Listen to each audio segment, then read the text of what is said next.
Hello, everyone, once again, and welcome back to Daytona International Speedway. I am joined alongside me with Cruz, Montevice, Parker Alexander, and I am Emily Howe. We are here tonight for the second of two heats, and then we will be going into the second chance qualifier immediately following this race. We start loading in the grid here. Let's take a look at the starting grid for tonight's second heat of two.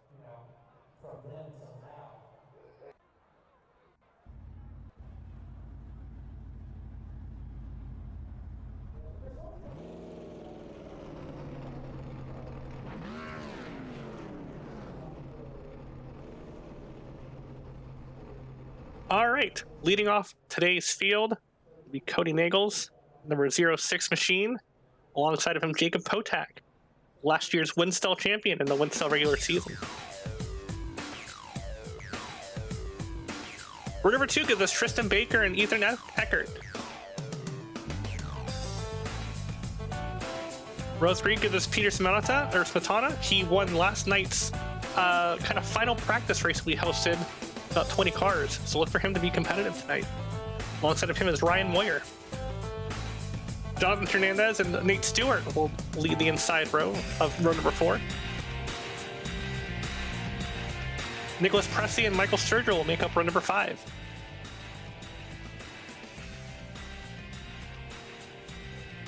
Jacob Smetana and Leandro Moriero will lead off row 6. Row 7 being occupied by David Pechkow and Ryan Hill.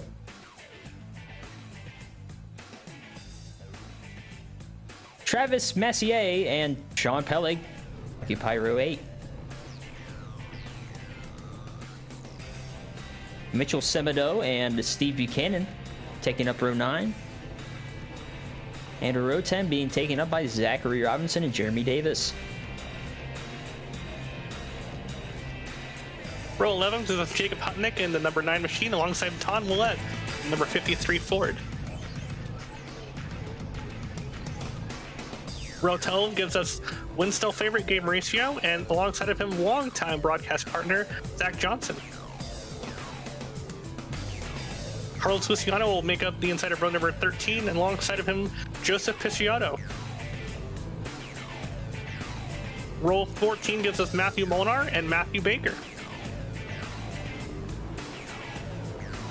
And row 15 gives us Glenn Lazon and Armandus Juan Petrovics. There you go. Row 16 going to see Steve Brown and Cup Series driver Carson Hosevar. And row 7, well, Christian Budd and Hayden Rifas. I do not believe, is Budd racing? He is not. He accidentally joined as a driver. He did the no-no. The big no-no. Yeah, big no-nos, but a lot of big names in this race. The 2025 pole sitter, Nate Stewart, who didn't have to race any of this stuff last year because he won the pole. Also, that's why I don't.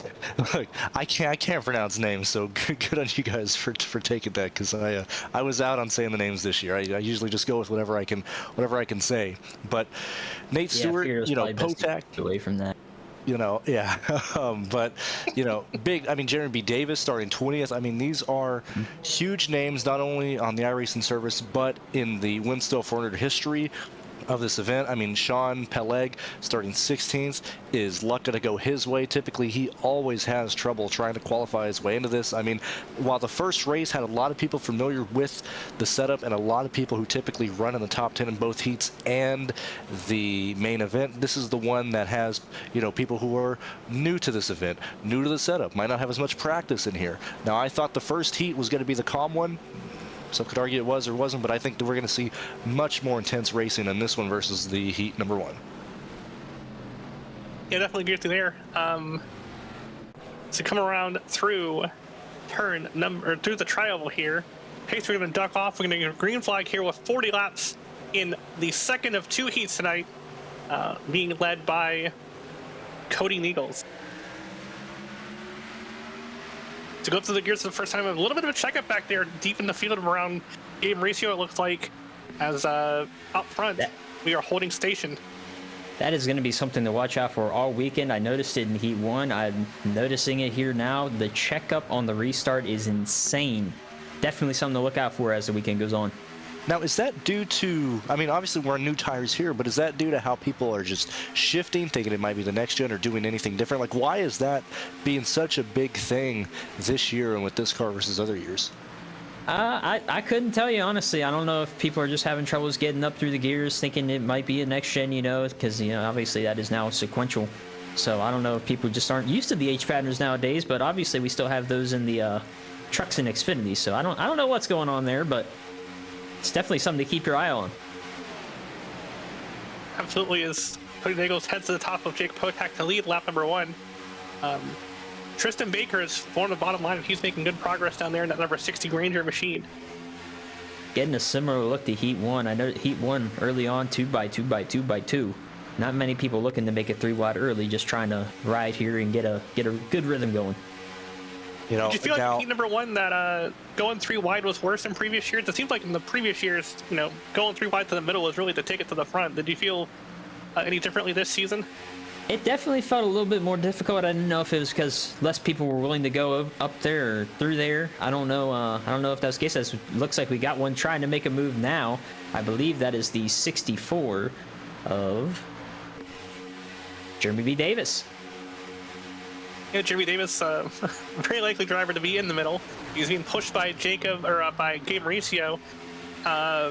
So far, no more takers. Look like, well, they might get the 43. He's kind of indecisive there as they come through the back straightaway for the second or third time tonight. That's another thing that you really have to get rid of to make that middle line work. You got to be very decisive when you're doing that. I had a fella in front of me a little bit in Heat 1. He was very indecisive, and it really just kills both lanes momentum, both the bottom and the middle. So you got to be really decisive when you're trying to get up there.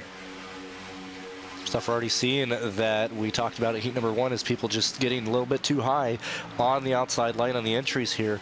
Matthew Molnar in the number 29 was the first driver in this event to scrape the wall as the 9 car on the back. Jacob in the number 9 gets in the wall slightly. And again, these are people who haven't really ran the setup nor been on the top line here. It's looking like Tristan Baker is going to be your Josh Chin in this event. It seems like, and we have yellow in the back. We got big trouble in the back. Oh, M4 Zach Johnson involved the 6-9 machine. Hayden, the 9 Hutnick. car. Hutnick. 82 machine, the 1 car backwards. See Hostler rolling through the top side there. He was not involved, it doesn't look like. Yep. He got that thing woed up. Hayden involved. You hate to see that. Doesn't seem like there's any major damage. Doesn't look like there's any cars that have meatballs currently, so hopefully these guys can... We got one that looked like going down pit road, crab walking pretty good. Oh, I stand correct. Look at the entries. There's 3 cars with a... Take a look at the replay. There's 3 cars that are meatballed here. This is going to start further up than I thought it would, but... 4 wide. Yeah, they tried to go 4 wide. Oh, and that's not even where it was. Well, it was where it was, because they kind of checked back up on all those guys. You see Joseph Pisciotto in the 91. The first try to get sideways, and then the 11 gets into the 1, and at this point now, you're going 200 miles an hour, and the track is now blocked. So you see heavy contact there. 29 car, Stevie Cannon, and the 11 car blocked sideways. And we see Zach Johnson in the 69 car barely make it to the bottom of the hill, and that's going to break both of their right fronts, it seems like. Yeah, that's Steve Brown gets in the bottom. Hayden can't get it well down hard enough. As I see, these cars here probably don't have too much damage. Like, I imagine they'd get this all fixed and to show if there is any damage at all. So, but there are several cars that are going to have to use a fast spare to fix their wheels. These cars are tough to get woed down, especially in those situations. So you just have to hit the brakes as hard as you can and just hope you don't get as much damage as what you probably could.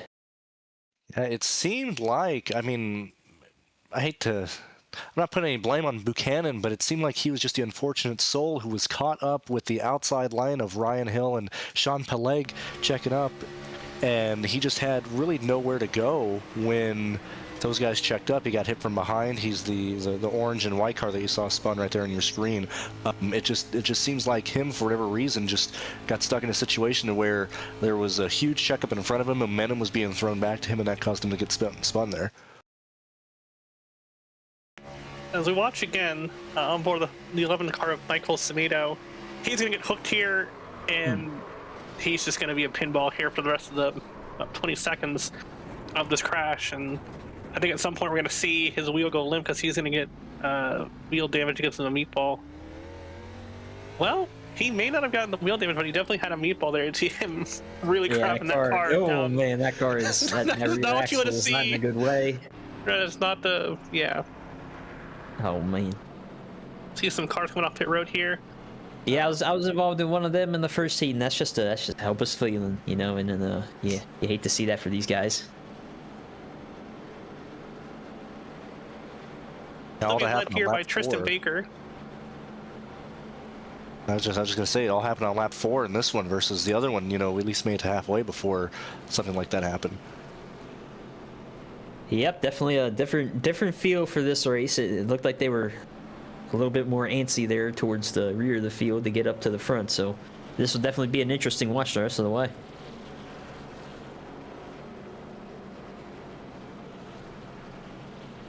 You see Tristan Baker in one of the many Greg Biffle tribute schemes that we see on the iRacing service currently right now, and in this event this week. Literally as that was happening, I was going to say that it seems like Tristan is going to be the guy who's going to be the most aggressive in terms of wanting to control the lines. I would potentially look at Hernandez and Potak also kind of joining that label if they're able to get in front of a line, but right now I think it's going to be Baker who's going to be pretty aggressive to maintain the first position. Yeah, I agree, Chris. He's going to be the one kind of most aggressive of managing the lanes, as he's going to take the inside to be ahead of Jonathan Hernandez on the inside line.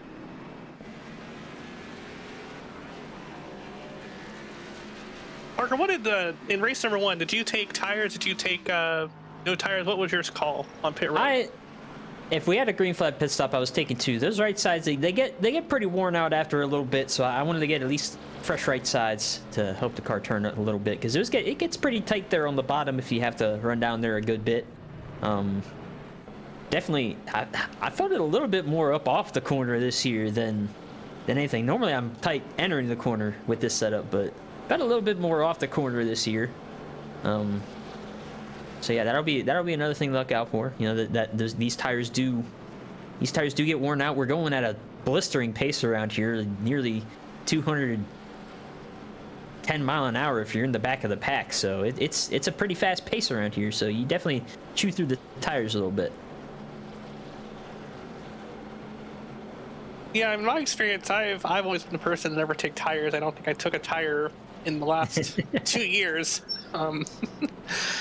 So you look at the grid here. I just think it feels a little bit better on giving me some fresh tires. Important note here: most of the field came down and topped up, or I don't say most, but a good percentage of the field came down and topped up the fuel here. Yeah, I saw Sean Pellig. I think I saw him be Moon one car of them. driver Sean Pellig. Moon car driver Sean Pellig. Yes, sir. Holy! Got a couple of them. Got a couple of them in this field. Yeah, but Sean Pellig's the best moon car driver. I agree.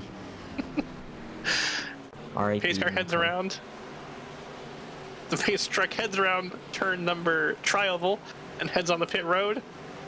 Tristan Baker will see the green flag here, and we'll get back on their way here. Watch those checkups to the back of the pack that we saw at the start, and now with this first restart of the race. Field is already kind of separated by around Ryan Hill in the 19th position. You know, it was really just the first 16 cars kind of nose to tail. This pack in the back of the field, I mean, we already have 3 wide racing back here. Just for whatever reason, they just did not want to even go before we even got to the restart zone. They're ready to go, man. They are ready to get to the front and stay there. But the question is, can they? This package is honestly one of the best in iRacing in terms of the racing ability. You can really make some moves, so it's gonna be tough to stay where you're at. This looks like Sean Pellig gonna get stuck there on the high side. He's the only one up there. You hate to see that. I don't even need a radio to know what he's saying. Here. I know Sean Look at right this now pack, is man. not happy to be stuck on the outside right now. Well, we saw Yeah, in C great Fix for this the week. He pack really right does now. not like being stuck on top of 3 wide by the field. Getting a great Right look up at with this. Carson Hosevar back Yeah. here in the Spider Look at Motorsports this pack. machine out of Portage, Michigan. Oh man, they are tight 3 wide up here. This is a tough spot to be in. I don't like where he's at right now. He's pretty far off that pack, and he doesn't have much Yeah. help behind him to really Nope. keep him up there. It looks like those guys behind him have all been damaged, and they're kind of struggling to keep pace. So this car, 8/10ths back, 6/10ths back, you start losing that draft, and you're way out of luck at that point. It's not a great place to be. Oh, up front, it looked like Cody Nichols that was maybe making a move there to take it 3 wide and absolutely hanging the. I believe that is the car is that. It's a Kodak Can't see now. machine. Yeah, the Kodak, it just went straight to the back, because let me tell you what, you get in that middle lane by yourself, and it is bad news. That was Tom That'd be Willett, the 53. 53 of Tom Willett there, sent from the front to the back there, and it's not easy for you to really go from in contention easily to out of contention completely in less than a lap there. That was half a lap there, and he It went from happened the so top quickly, 3 I couldn't to, even track his car. Like, yeah, he went from top 3 to gonna cross the line here in about 23rd or so. this pack already 3 by 3 by 3 by 3. I don't know how many rows deep. I don't even know what shape I'm making being 3 by 3 by 3 by 3. My goodness, we are already pretty racy here in Heat 2. There's middle- making my heavy goodness. contact in the back with Sturgill. And we have contact everywhere. This middle lane, obviously they're stuck in between 2 cars, but it was very disjointed that entire And lap. don't look now, he was stuck on that top line, but now lined up P4, Sean Pellig. I mean, this inside lane has just completely destroyed itself for between all the side drafting and lane choosing between these guys. I mean, the top lane is in position right now to potentially line up and actually control this race and start pulling away. I have to see if they can make that happen, but this bottom line looking to get reformed here. They're pushing pretty good. We'll see if they can make up any ground here going into turn 1. Multiple making cars up to the pretty good wall. ground. Yeah. Oh, yeah. Oh, we got a wreck in the back. Yes, sir. Oh, my goodness. 9, multiple out the back of the field piling into it. That started Oh, yet again. man. People getting into the wall in turns 1 and 2. They're just entering too high. They're not expecting this car to be that tight, and it's more of like a slow push. It doesn't just dive towards the wall, but once you start putting more will into it, you just feed it to the wall faster. And that's exactly what happened with multiple cars here. With the 27 having nowhere to go, he was on the bottom as the field came down. I mean, this was just people getting on the wall again. Several cars crabbing really hard. That's Carlos Luciano in the 74 that you see crabbing very terribly down the front straight or down the back straightaway. Take a look at it from the helicopter. I'm gonna guess around that green car. Oh, Looks like it may be the 92 of Leandro. the 92 of Landry Miro gets the Yep, wall gets there. into the wall, and down the into 29 the track. car, And there 27 they go. involved, and they're gonna come back across the hill here and catch that 11. They Yeah, caught hate that for Sturgill, Mac it looked and like. Molnar. 11 car looking involved again. You hate that for him. We just talked about him, Tom Millette. He got shoveled to the back there, and now he is in that danger zone. It looks like he made it through with no contact, but like we're talking about, he went from the top 5 to 24th there, and had to avoid that big wreck. We see a lot of cars blowing up there. Oh, Hayden! Hayden! Stop! Oh, man. That's the worst feeling when you're all locked up and the car is just not stopping. Yeah, had an issue like that in Heat 1. I believe it was the 78 car. I want to say it was Lucas Davala. He was, I believe he was on 3 wheels and had that thing locked up. As far as see how he gets through this. Looks like he's going to go to the bottom here and just power Tuck around. that thing onto the apron and you're good. All right. And it looks like, looking over in the broadcast booth, Brendan McGee has a sticky note that says 92C through the window. So Leandro Moreira is going to be disqualified for this race, and he will move on to the second chance qualifier here in about an hour. To see that for him, but fortunately, them's the rules. Can't be. Now we're going to causing it. see about all the field here coming up pit road. We are right at that window for making it here on fuel. So everybody has peeled off, with the exception of Carson Tosavar being the only car out there right now. Everyone else has come down pit road. They're getting their tires and fuel. It's going to shake things up a lot at the front of the field, depending on who goes with what strategy. Are they at their window? I'm pretty sure we're good, especially if you topped off at the end of the last one. I don't foresee a reason. What was the window in your race, Parker? What was it, about 25 laps? What I believe the tank is 11 something, and I think yeah, okay, they should be good. I mean, it might be close. I underfueled at the pit stop, so I thought I remember having 22, but I underfueled at the pit stop. Yeah, I mean, I think that I believe they'll be okay. Yeah, we're gonna be coming to restart with 25-ish to go, so. And I believe it should be a savable margin, even if they're not. So. Yeah, I mean, at this point, obviously they would play the save game, and we don't really want to see that, but yeah, it is something to keep in mind. I think based on the racing here, I don't think you got to worry about saving or not or writing or anything. I mean, you never know, though. You never know. The one time that you don't save is going to be the one time that you end up short on fuel if it goes green. Well, look, if this race goes green, I think I deserve to run out of fuel, because I just can't. I couldn't. If I was a driver in here, I just couldn't envision running enough laps into green to run out here. Especially with the flip-flop at the front here, with Hocevar leading, a driver that hasn't been in the setup, that I believe, a driver who hasn't ran with the field yet. Obviously, he's pitting. Oh, there we are. He was short. I was going to say, he was last on pit road on lap number... is he pulling off? Well, he's going to... I don't know. The thing is, you'll if you didn't pit the first time, it should be closed to you. So the pit road's probably closed for him. He was contemplating his actions, I believe. I was like, he was last on pit road on lap number 7, but he's gonna come down pit road there and top up with fuel.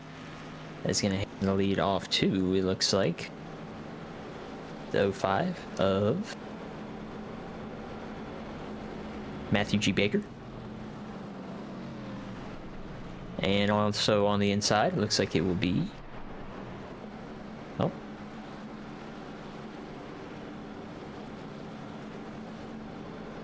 Ethan Eckert, sorry. My standings show him in the 32. I was looking for him. Right on white. That's what happens whenever the leader pits at the last moment. All of our standings kind of get funky here. Looking at the drivers currently holding the transfer position, again, top 12 advance. You see Joseph in the 91 and Zachary in the 43 holding that. Big names in the back currently not in locked in position. Steve Brown, Nicholas Pressey, Jeremy Davis, Zach R. Johnson, Hayden, who was checking up for that wreck here. I mean, bunch of guys who we're expecting to be up there. Even Buchanan, who was, pretty much in the middle of the pack here, is relegated to the 23rd position here. We head around through 3 and 4 here. Again, I was always looking at 10th through 20th kind of gaggle as to be the action zone, as people are desperately trying to hold on to what they have and try not to give up what they, or trying to take what they don't have. As we, again, will transfer 12 cars through heat number 2 here in about 25 laps time. 25 laps should have enough fuel to the finish, and we're green.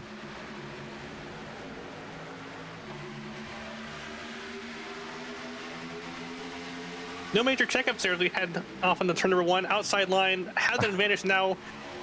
Baker will pop down in front of Eckert there.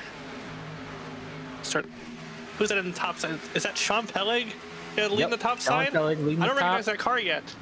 And using that moon car prowess to paint new cars and confuse me on the broadcast, but he's being pushed by behind him. Nate Stewart, his good buddy Nate Stewart.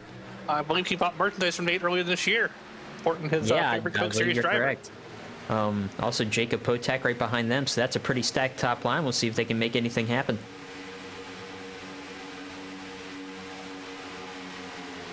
It looks like the 12 car, Ethan Eckert, looking to go up to the top line here, up in front of Sean Pelleg.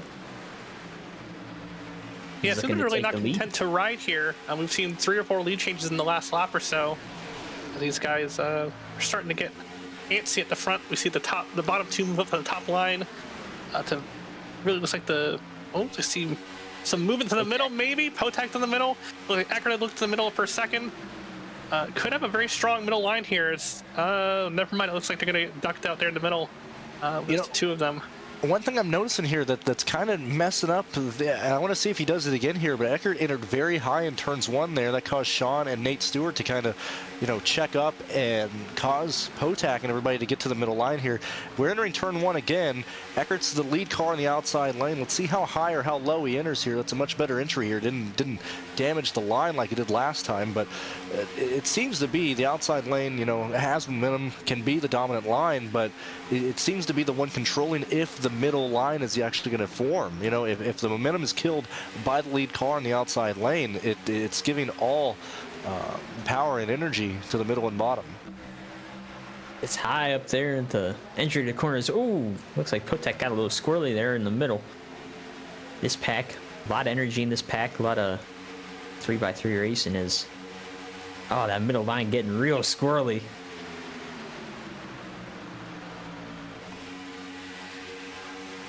Yeah, watch her get in the turn number 1 here. Probably gonna see the 12 car push up the hill. Yeah, as we mentioned, Ryan Hill, he's up front being pushed by Gabe Mauricio. They are leading that bottom line. As the top 2 in the top, kind of good separation between them and the 12 car of Eckert. Potak gonna make his way down to that bottom line there. That middle line kind of disbanded. Not many people back there. As it looks like Tom Willette's stuck in there again. Finally gonna make his way back to the top.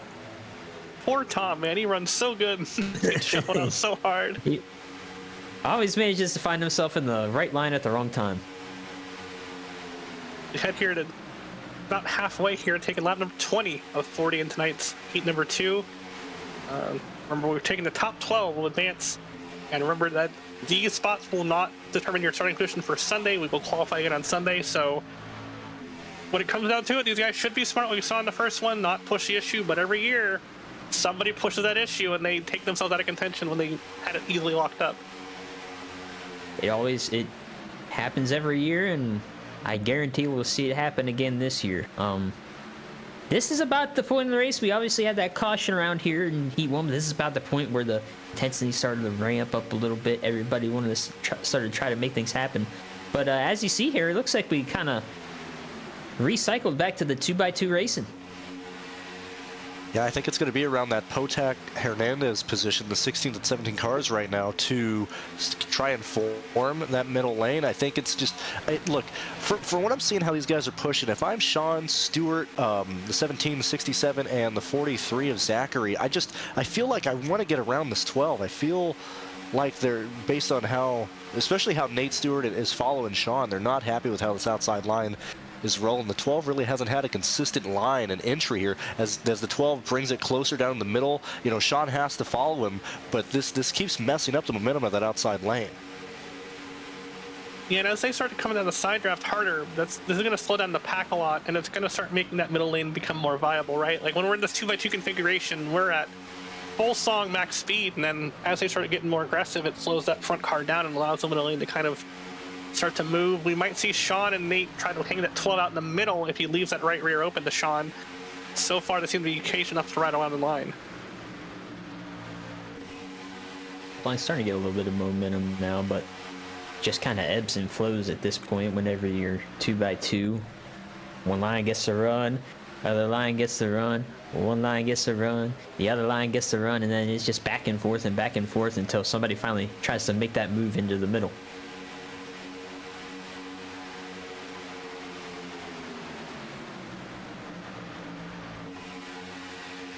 So far, we're content to stay in these lines. I'm impressed. I thought we would be knockdown, drag out racing at this point, but we're keeping her pretty tame. I'm impressed. Yeah, let's say that you're right. Parker, you're in heat number 1. You're in Tom Wet shoes, running 20th right now. That's not enough to transfer through. Kind of back there, mired in these lines. What's your plan from here on out? I'm just trying to find a friend, trying to find somebody who will work with me, trying to find anybody who's willing to get in that middle line or trying to make anything happen, because we're coming to here to 17 to go. In the grand scheme of things, that's not too terribly much time. I mean, things happen pretty fast with this rules package, but you really want to try to position yourself and get yourself into a good spot for those final 10. Yeah, yet again, we're just, clicking off time or clicking off laps here as we slowly see one after another driver migrate to the top. Last lap it was Potak. This time it was Petri in the 24, it was Sturgill. A bit before that, you see the inside lane slowly breaking down. It only has 4 cars right now at the top, and then we have about a 2-car length gap between the remaining drivers here. For whatever reason, this outside lane is also just kind of splitting up back here. I don't know if we had a checkup or something farther back, but this pack is probably going to accordion in about another lap and a half and then be right back on top of each other. Yeah, it seems like the front couple cars in the bottom are getting cleared by about 3 or 4 in the top, so people started to abandon it, and then doing so, they kind of create those big gaps, and the stretch rubber band out, and now the rubber bands come back together, and that's when we tend to see the wrecks start happening, right? Like, people are getting antsy, they're moving out of line, they're blocking, they're side drafting, and when that's coming back together, and people get together when that happens. So looking pretty good here, so we're running 2x2. That I'm noticing that top line of the corners is starting to maybe squeeze down a little bit tighter onto these guys' right rear as we come off to click off another lap here. 15 to go. Yeah, part of that is side up, and part of that's also too, these tires are starting to get hot. Handling's not going to be great. You're going to have to start making that wider arc on the top. You can't just run the wall without really having to give up a lot of speed up there. It's a tricky thing about this setup. Why we like it. I do have a thing to note that's probably going to happen within the next 3 laps. If we don't have a yellow, we will have a lap car of Carson Hocevar being thrown into this pack here. And I think if we make it to that, as we see Hernandez getting the wall in the 88, just right outside of your screen, now he's back there, we see everybody together. I think once the field catches the lap car, if you can just either get to the top or not be in the lane that Hocevar either slows down with a side draft or whatever, just I think that's when we're going to see everybody pounce, as we have 13 to go right now.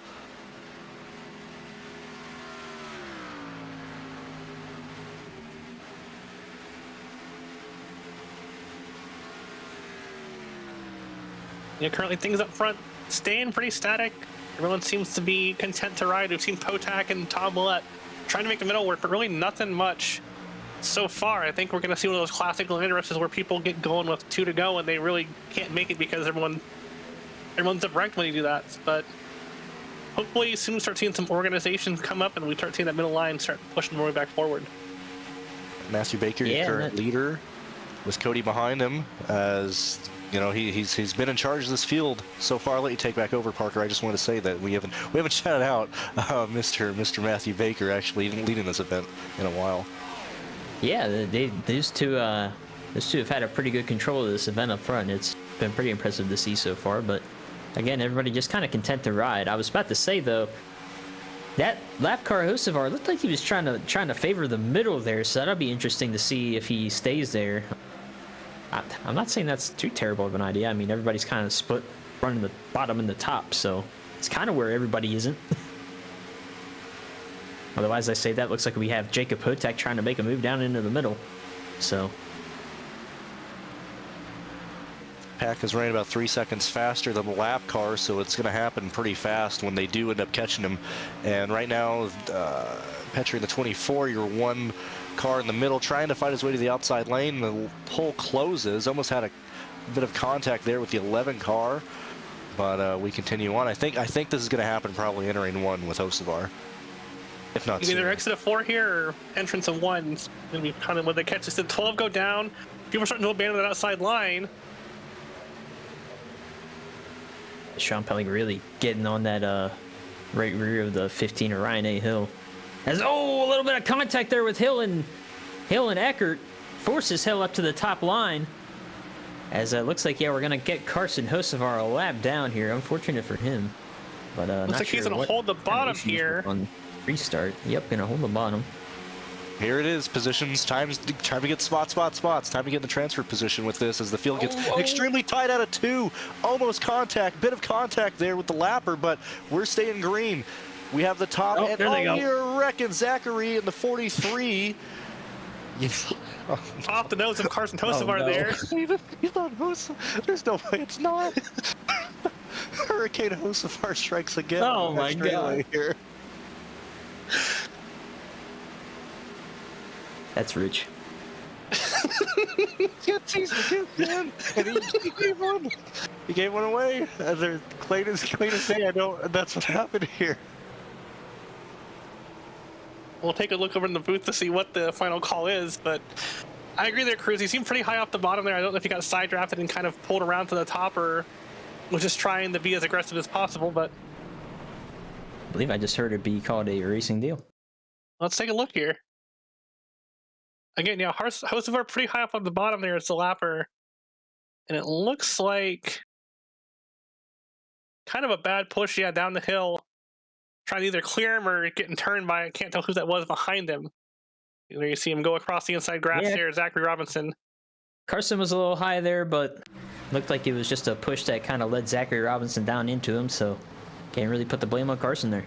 Now, one thing to note, because Carson was a lap down there and it involved an accident, I don't know if he'll get the lucky dog here. I do not believe he will, unless the admins choose to give it to him. But well, it was called a racing deal, so technically not at fault. I know iRacing won't give it to him, but he was needing the first car one lap down there.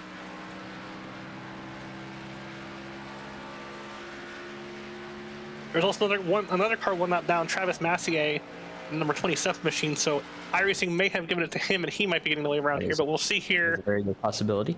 How scoring actually gets on the line here, and that tells us who the actual candidate is.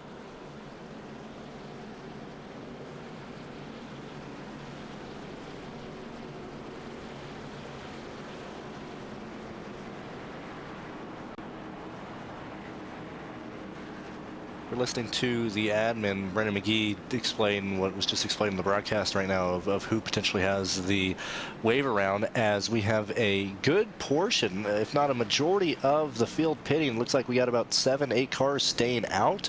Potentially those at the back of the field who weren't burning off as much fuel. We have a pretty huge rotation of the field at the moment. Tristan Baker and Jacob Potak are going to inherit the lead of the inside and outside lane. Following this, it looks like the entirety of the drivers who were actually in the top 8 there are going to be relegated to outside of the top 10 right now.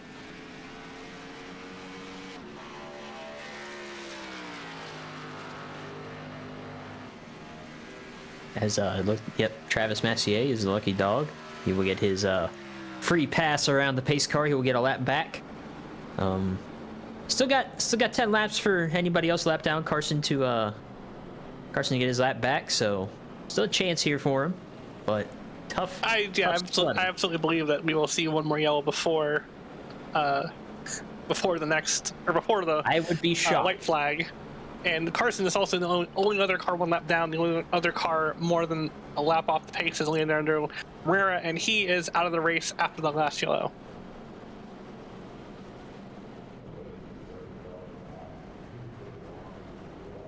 Taking a look here at the way things are kind of shaken out, Tristan Baker, my mistake, is currently leading, followed by Jake Potak, followed by Ryan Moyer, Nicholas Pressey, Semedo, Hernandez is up there. As we kind of wait for timing and scoring the update after pit road cycles, we'll kind of give you the top 10 and those looking in. Over 12 cars will transfer through to the Winstel 400, and then following this race, anyone who did not make it through the 2 heats will go on to the second chance qualifier, where we'll transfer 12 more through to the Winstel 400. And tomorrow night will join us again for the last chance qualifier. 50 laps to get 4 people through to set the final field of 45 for the Winstel 400. Looking like Always an interesting event. Your last driver in, holding the 12th position, is Matthew Baker. Your first driver out currently looks like to be Nate Stewart. As I said, pretty much a huge flip-flop between who was leading before that yellow and who was leading after. Going to be interesting to see how these guys who came in and got some maybe tires and fuel here, see how they progress. See how well these new tires do. But yeah, that's one thing that we touched on earlier. We remarked that we were kind of at the start of that window, and it seemed like guys who were leading that pack there weren't good on fuel, so they had to come in and top off there. It looked like. Mm-hmm.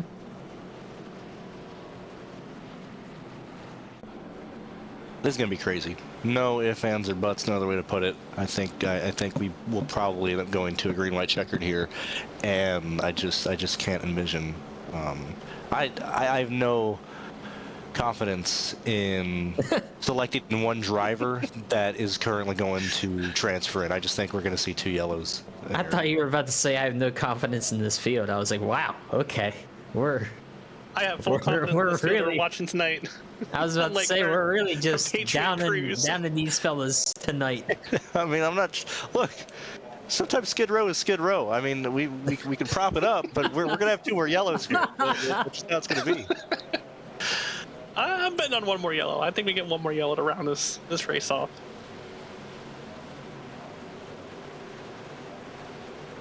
Either way, Pace Truck had its lights off. It's gonna head down pit road here.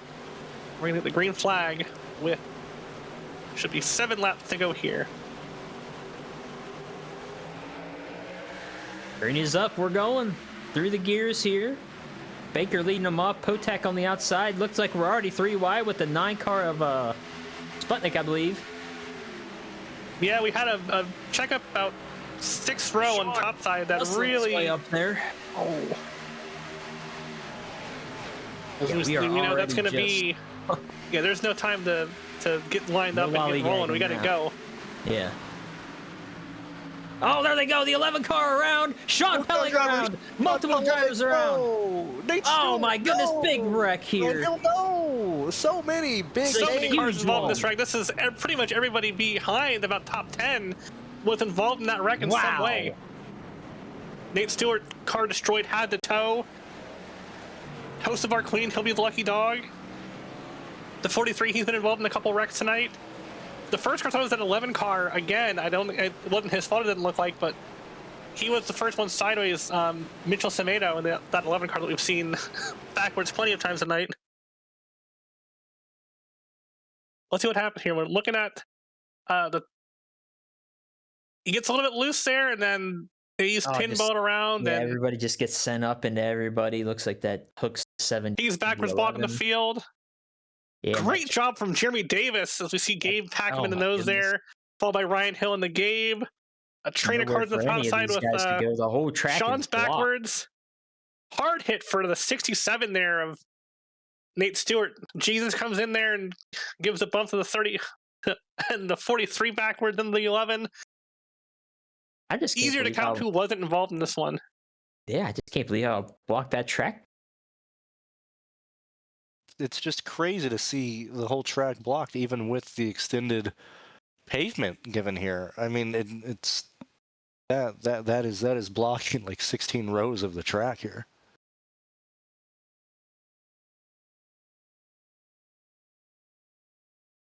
That's what happens when you get a bunch of people trying to be aggressive here late in the race, and everybody going for a. We're 29 here, Matthew Molnar. You're just going to see the hits keep coming here. Oh, boom, boom. Goodness. That's a helpless feeling.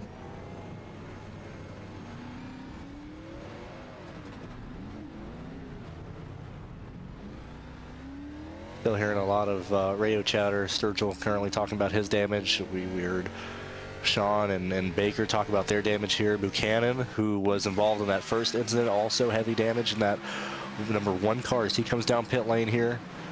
Let's go ahead and try and see where this field is shaping up now and who wasn't involved. Still up front, it's Potak, Pressy, and Hernandez with Baker round out your top 4. And it's looking like Hocevar is indeed getting that wave around. On board with Nate Stewart here.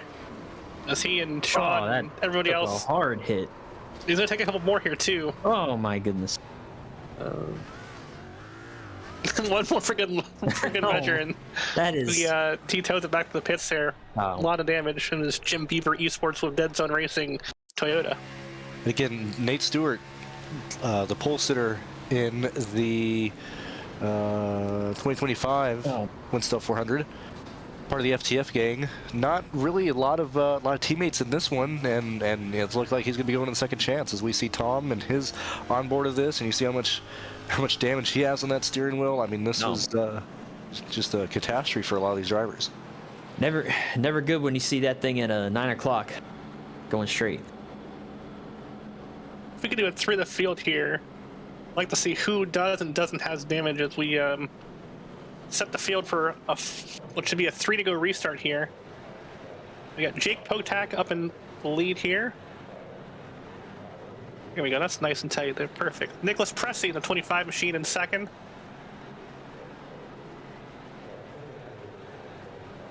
Jonathan Hernandez in third. His car looks clean.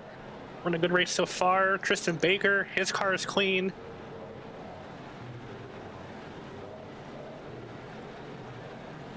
Head back to Cody Nagels. He led a lot of this race so far. Him in the 05 and him in the 06 and his buddy in the 05. They both have clean cars, looks like. Ryan Moyer, clean car in 6th. Matthew Baker, 7th. Him and the 06 worked well together. Ethan Eckert, we saw him up front. He was struggling with handling. I don't know if he's gotten tired yet, but interesting to see how his car handles. Joseph Picciotto, his car's clean. Michael Sturgill, he's been in a lot of action so far. His car looks clean for the moment. Maybe a little bit of right side damage. Carlos Luciano, he's clean. And back of the top 12, we're going to start seeing those damaged cars. Juan Petrovic, he's got his back bumper beat in.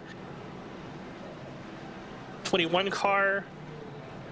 Zach Johnson, our longtime broadcast partner, he's been damaged all race, but I think he might have just gotten his fast repair. I want to jump car we saw really fast and just say that Steve Brown is the first car with a bit of front end damage. I think that's severely hindering his ability to jump or lead a lane. I just want to mention that as we continue to go down the field. We're currently back around 15th or so. You have Steve Brown, his nose is pushed in there. That's going to affect his ability to push here. Not necessarily in terms of his performance, but that's going to affect cooling. So if he gets hot, he's not going to be able to hold that car back down. And if we have 3 laps, it's definitely room to get this car heated up. I believe most of these drivers back here got their fast repairs, so they should have most of the clean cars back here. Maybe a couple torn up that may have already used theirs, but if you're back here at this point, you're just hoping for a miracle and a big one up there once we get to the point of no return, because it's going to be pretty tough sledding. Well, we're going to go green with 3 to go. Plenty of time for one more yellow to push us into a green-white checkered. Absolutely. So I mean, this race is far from over, and like I said, maybe Potak as the only driver who feels confident that he can make it in right now, but I think we just got to survive one more yellow here. I don't know if anybody can feel confident right now. This package is crazy, and we're ready to have some fun here for 3 laps. Pace truck in. Here we go. Jacob Potak's going to lead us down here. 3 to go, green flag back out. Let's watch many checkups here. The bottom line kind of has some big gaps down there. I'm going to look for those to be our kind of problem spot as we get up to the gear. It's even on the front row. Oh, already in the wall. The 12 car Eckert. I believe they got blocked up into the wall, and we already got cars on the apron. Look out here, gang. This could get ugly. Super similar to how the last heat ended. Is this car going to be able to keep it without hitting anybody? Oh, I believe they made it. Keeps it green. Last of the field is hindered by that based on the last heat race. But I think this is going to guarantee us being potentially able to see the white flag in a lap. So look here.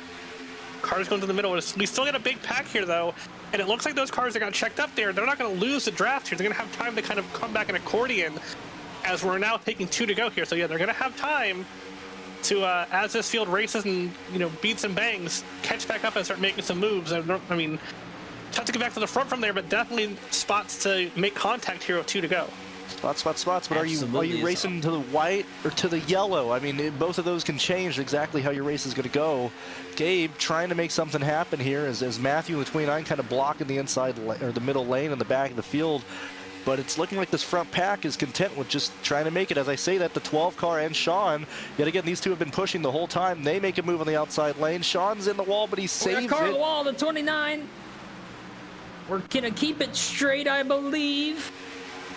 Remember, white flag will be coming out very shortly here as we come up on turn number 4. They should be getting the white flag now. This will ensure that we go to the end. Yes, race is now official. We are racing back to the line no matter what happens. No cautions. Up front, Nick Pressey leads with pushes from Nagels. Oh, they're gonna make a move, and they're Nagels is gonna again, make this is a what we move. talk about, right? These spots don't matter. It doesn't matter if you win the race or not, but this is going to send a big checkup up to the top. But this spot Look right to around see Steve Brown action and up at turn 2 here as they start getting sideways. Eckert in the wall. They save it. They're sideways around. in the wall hard. They save it. They come down. Big wreck. Oh my goodness, I believe host of our got into the catch fence.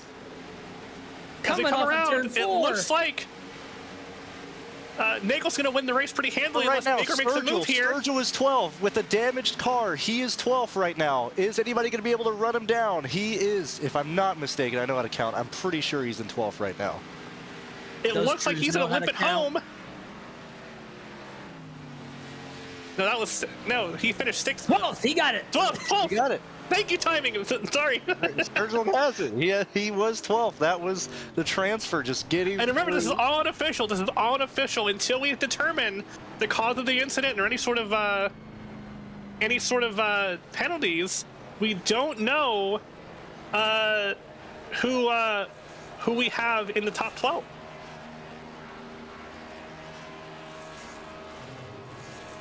What an event is. Lee from pole to checker. Cody Nagels is gonna take home the bacon. Might extend it one more position if somebody's found at fault inside, causing that crowd. Although he may have been involved, but I'm pretty sure Sturgill is in for sure here, and I think he has the best on board. We need to take a look at this one, We'll Ken, get because we had quite the ride.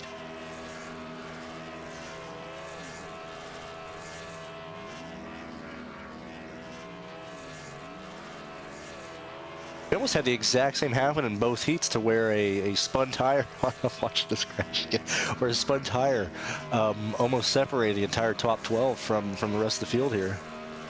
Now hearing from Brendan McGee that the top 12 is official, so this is going to be what sets our field. As we see Sturgill take the white flag here, this is our transfer car who finished 12th. Something else Brendan also said there, only about 6 minutes till the second chance race, so I gotta hurry up and get back down to the track. Yeah, good luck, driver. Yeah, good luck, partner. I'm gonna need it. Y'all y'all have a good one.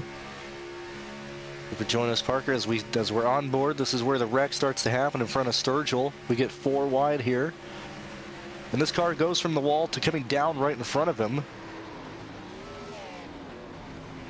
And then heavy contact as several cars come flying in. Holy cow! Sturgill is braced right in front of there. And this is just crazy. Just living back to the line here. Not many cars left. There was a huge crash that blocked the whole field. Not often. You're finishing on 3 wheels, and nobody's even running you down to pass you before the race is over.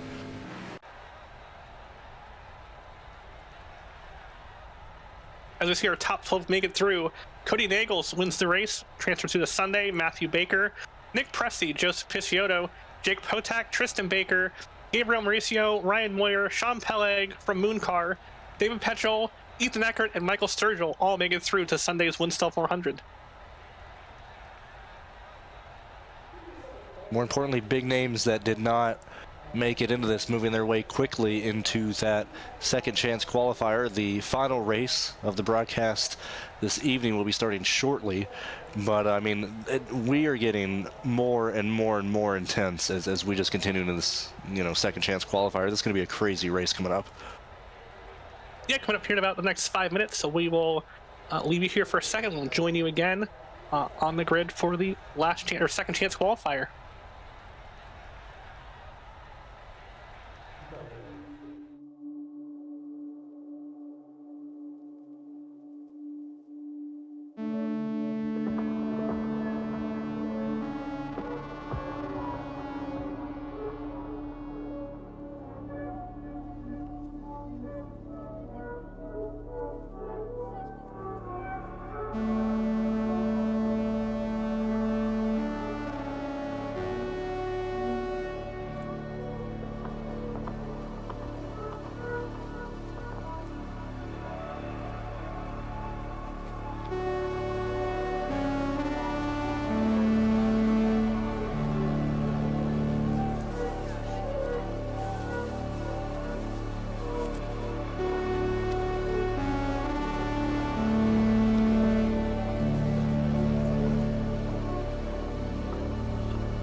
Hello everyone, welcome back to ABN Studios productions of Winstel 400 qualifying weekend.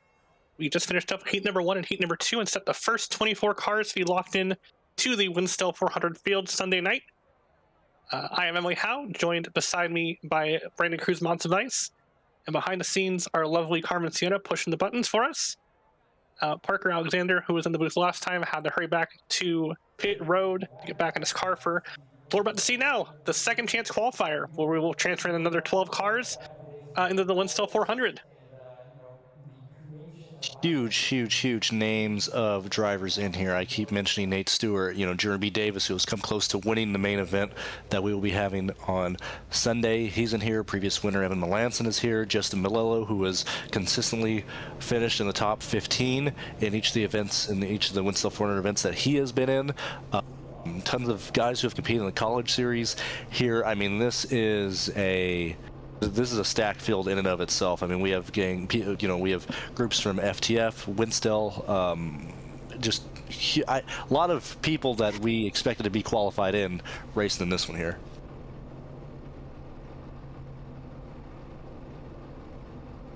Look at the field starting to grid up here. There's qualifying. Lucas Davila on the pole once again, followed on by Dylan Roberts on the outside of row number 1. Row 2 brings us a booth mate Parker Alexander alongside hotspot of the last race, Mitchell Semedo in the 11. Row 3 gives us Kyle Benson and Jacob Smetana. Fourth row gives us Winstel favorite Jose Solis Jr. and Alex Bates. Row 5 brings up Zachary Robinson and Bryce Saucier. Armand John Petrovic in the 21 machine inside of row number 6 alongside Peter Smetana.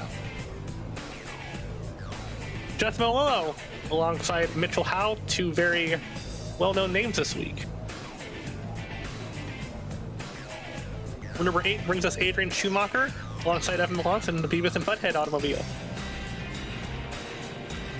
Row 9 brings us Andrew Griesbaum and Jeremy B. Davis. Row 10 brings us Travis Massier and Tom Willett.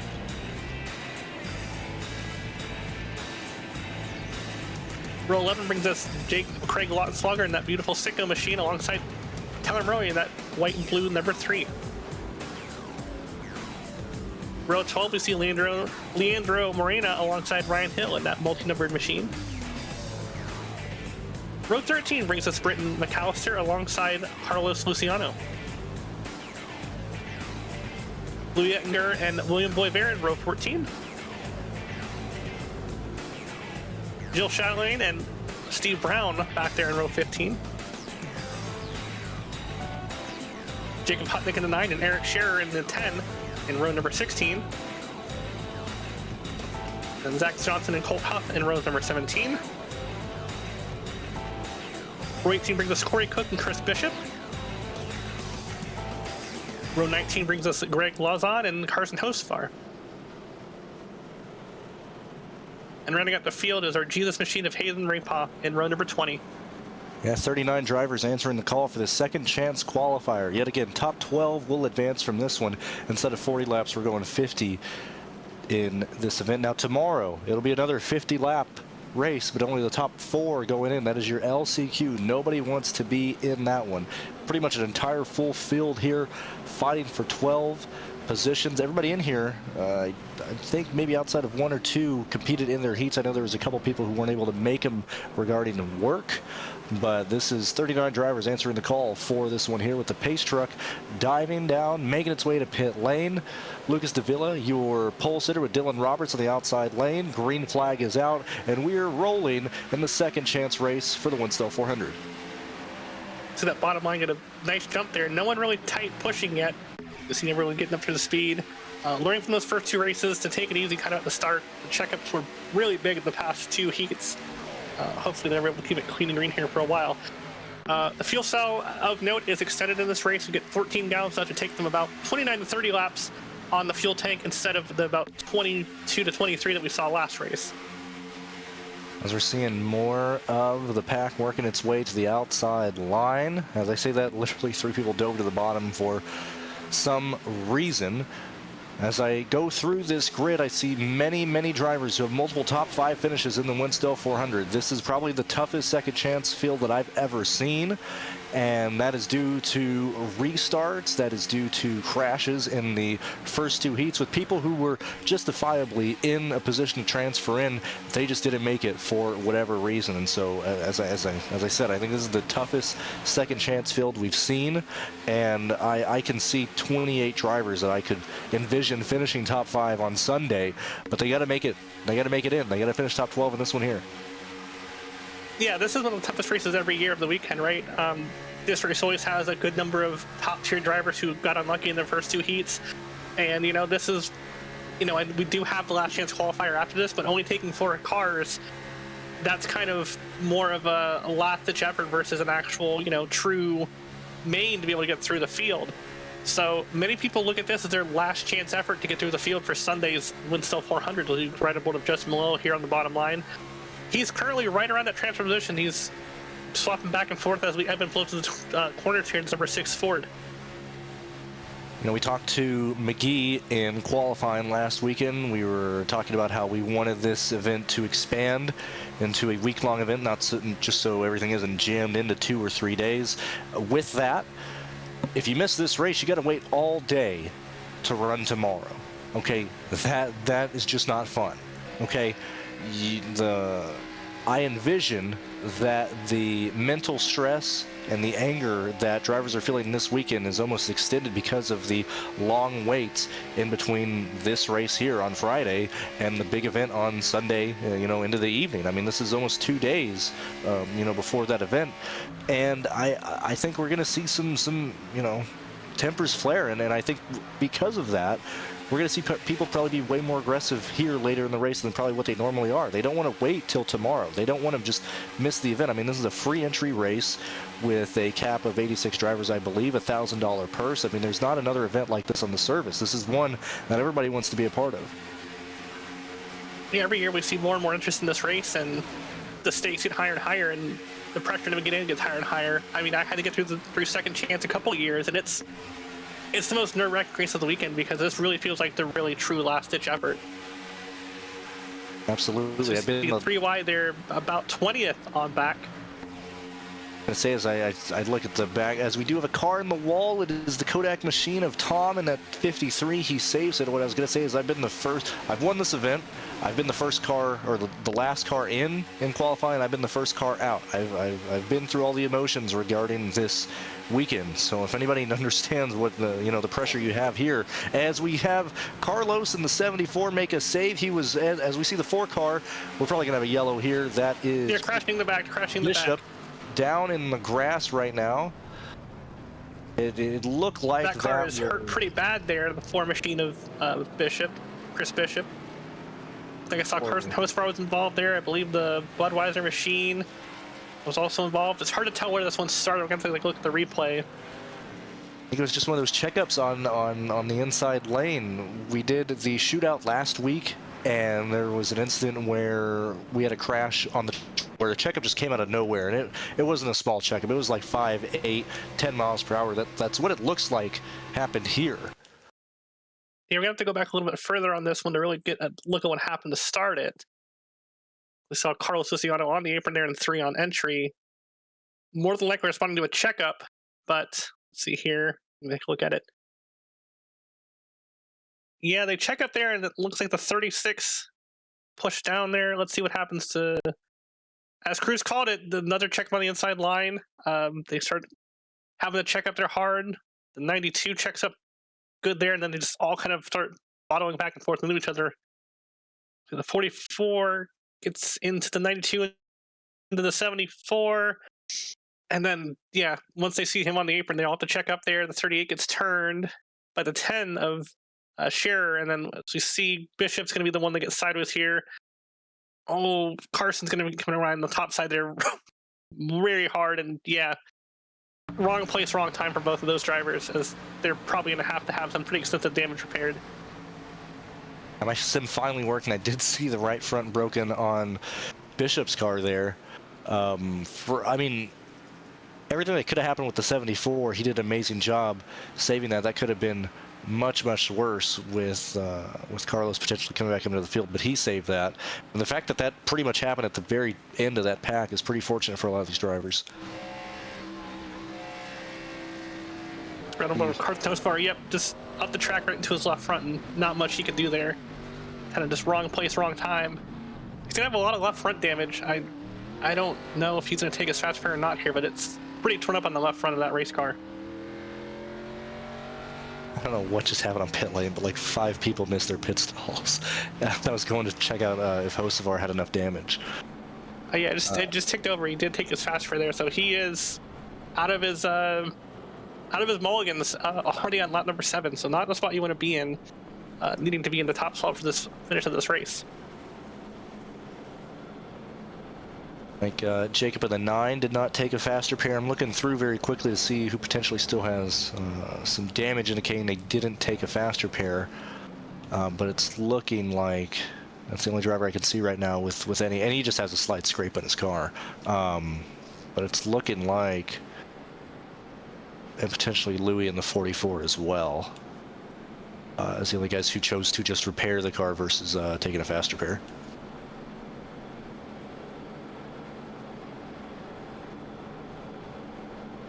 And as we look through the strategy here, we're going to have to wait for it to kind of update the line, but split field on whether they took fuel or not there. We see Parker Alexander, Dylan Roberts, Kyle Benson opting to stay out there. They inherit the lead in front a couple spots. We see Alex Bates elected to stay out, the Lewis stayed out, Saucier stayed out, the 11 of Semedo stayed out. Not sure who the first to pit was. I'll have to check here in a second and come back to y'all with that information. Again, he can go about just over halfway here. Expected pits around 31 or 32 if he were to just go green at the start of the race. So I believe all these are more just precautionary pits for damage, or just topping off slightly if you're already in the back of the field. I mean, you don't lose anything by going into the pits here as we get a rollover of what the grid is going to be on this restart here as everybody crosses the start-finish line. Yeah, from my account, Lucas DeVille was the first car to pit. He's going to restart it. It looks like 21st. So 20 cars stayed out there to gain track position there. Obviously, they can make it to halfway on fuel, so that doesn't put them in a window to make it. However, that gives them more assurance as we head towards green flag pit stops later in this race.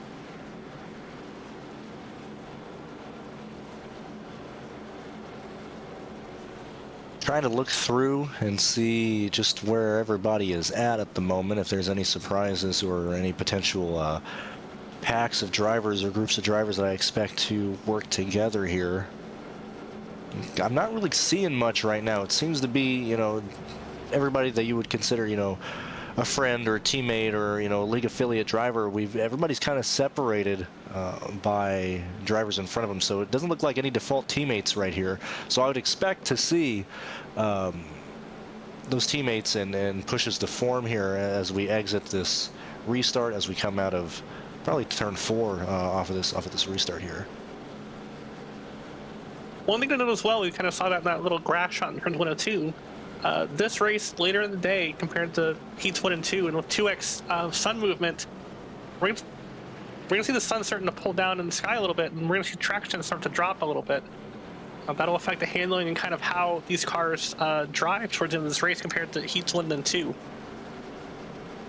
Seems like most everybody understands that you're going to push if you enter pretty high. Everything seemed pretty organized on that outside line during that initial run of just a few laps. Obviously, you see the dotted white lines. It seems if you put your left side right under that white line and above that middle seam, that pretty much gives you the best inch around the top as the pace truck heads down on the pit lane once again. Field in the hand of Parker Alexander as he gets rolling here in this restart, getting pushed by Kyle Benson, the 38 car. Very good pushes in the bottom. I imagine. So looks like Parker might have just gotten the drills lift off the ground. Too good of a We're push wrecking. Huge checkup right around Ryan Hill. No yellow. It looks like Eric. No, we do have caution a yellow. flag is out. I think that was a checkup in front of Ryan Hill, and then Ryan Hill, you know, hit that checkup. Didn't spin anybody, but area. It looks like a car behind them got spun, which is that 10 car. Yeah, the Eric Scherer, or the 10 car of Eric Scherer out of Texas was spun there. He was restarted right behind Hill, so he, we'll have to take a look what happened here, but it looks like he was the one car to get sideways in this. Right on board with him.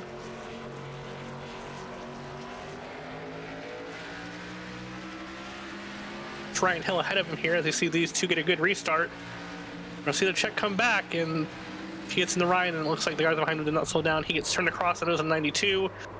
And a trip to the infield, he takes. I don't think he really hit anything very hard, so shouldn't be too much damage for him as he gets rolling here. We see a taller view as the field is coming through the tri-oval here.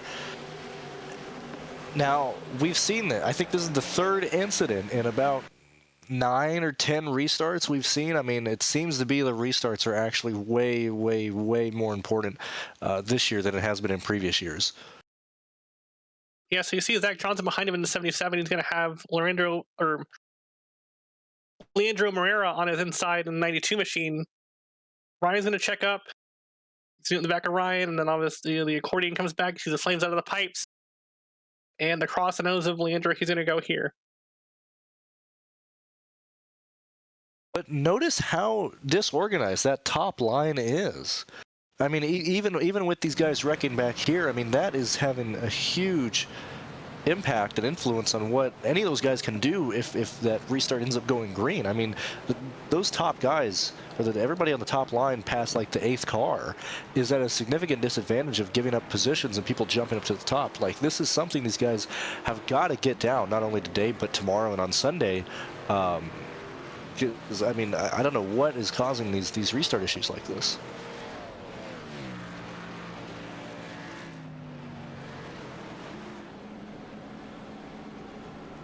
Looking at the collection of penalties here, the crash was called an RD. Looks like Parker was sent to the rear here for jumping the start, possibly in the last restart.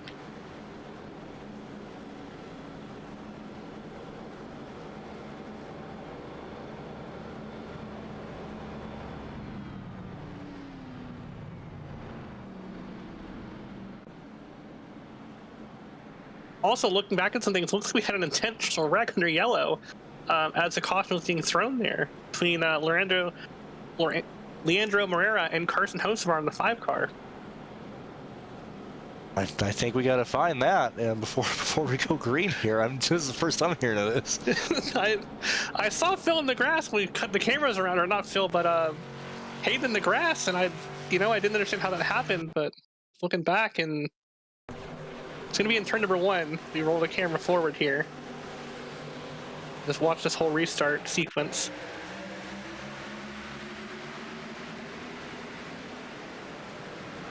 Looks like Leandro didn't realize the yellow was out, or something had happened and got in the back of Hocevar. And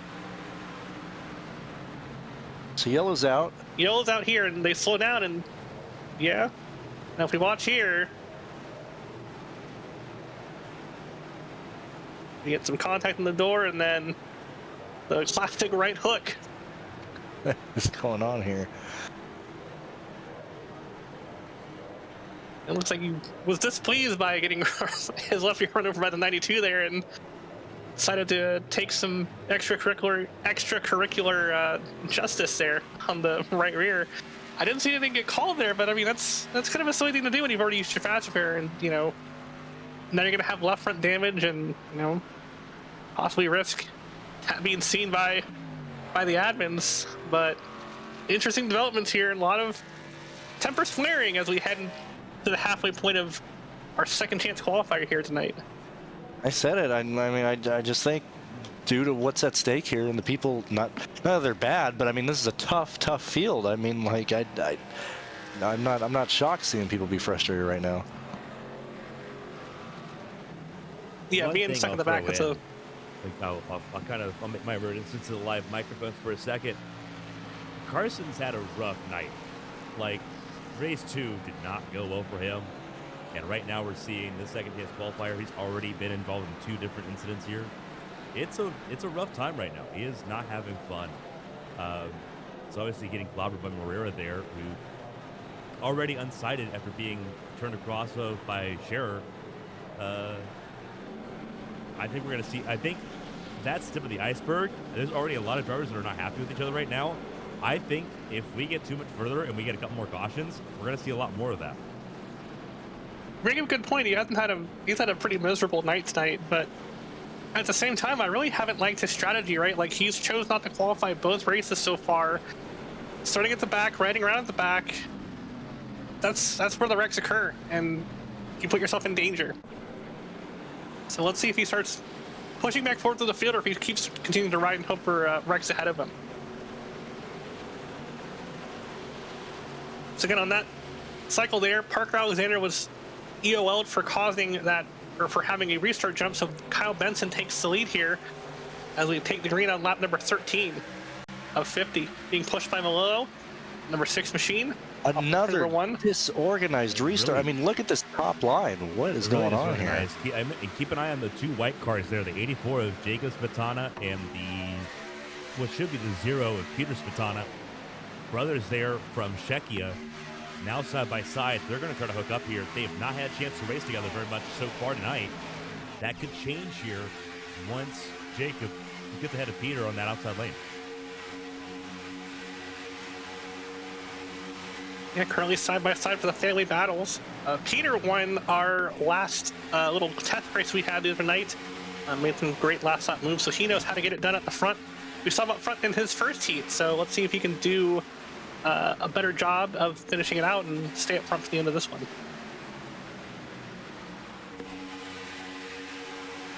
We look at the top, very calm right now with Kyle Benson controlling the field. Now, one thing we haven't seen out of Kyle Benson, both in his heat race and just in general, is he's not typically a driver that seems to be aggressive in controlling lanes. Obviously, he moves up there, but if you compare that to what we've already seen tonight, typically there's a much more decisive move to block either one of the lanes and stuff. I don't think we're going to see that from Kyle Benson, so the amount of checkups might go down unless he is passed for the lead here.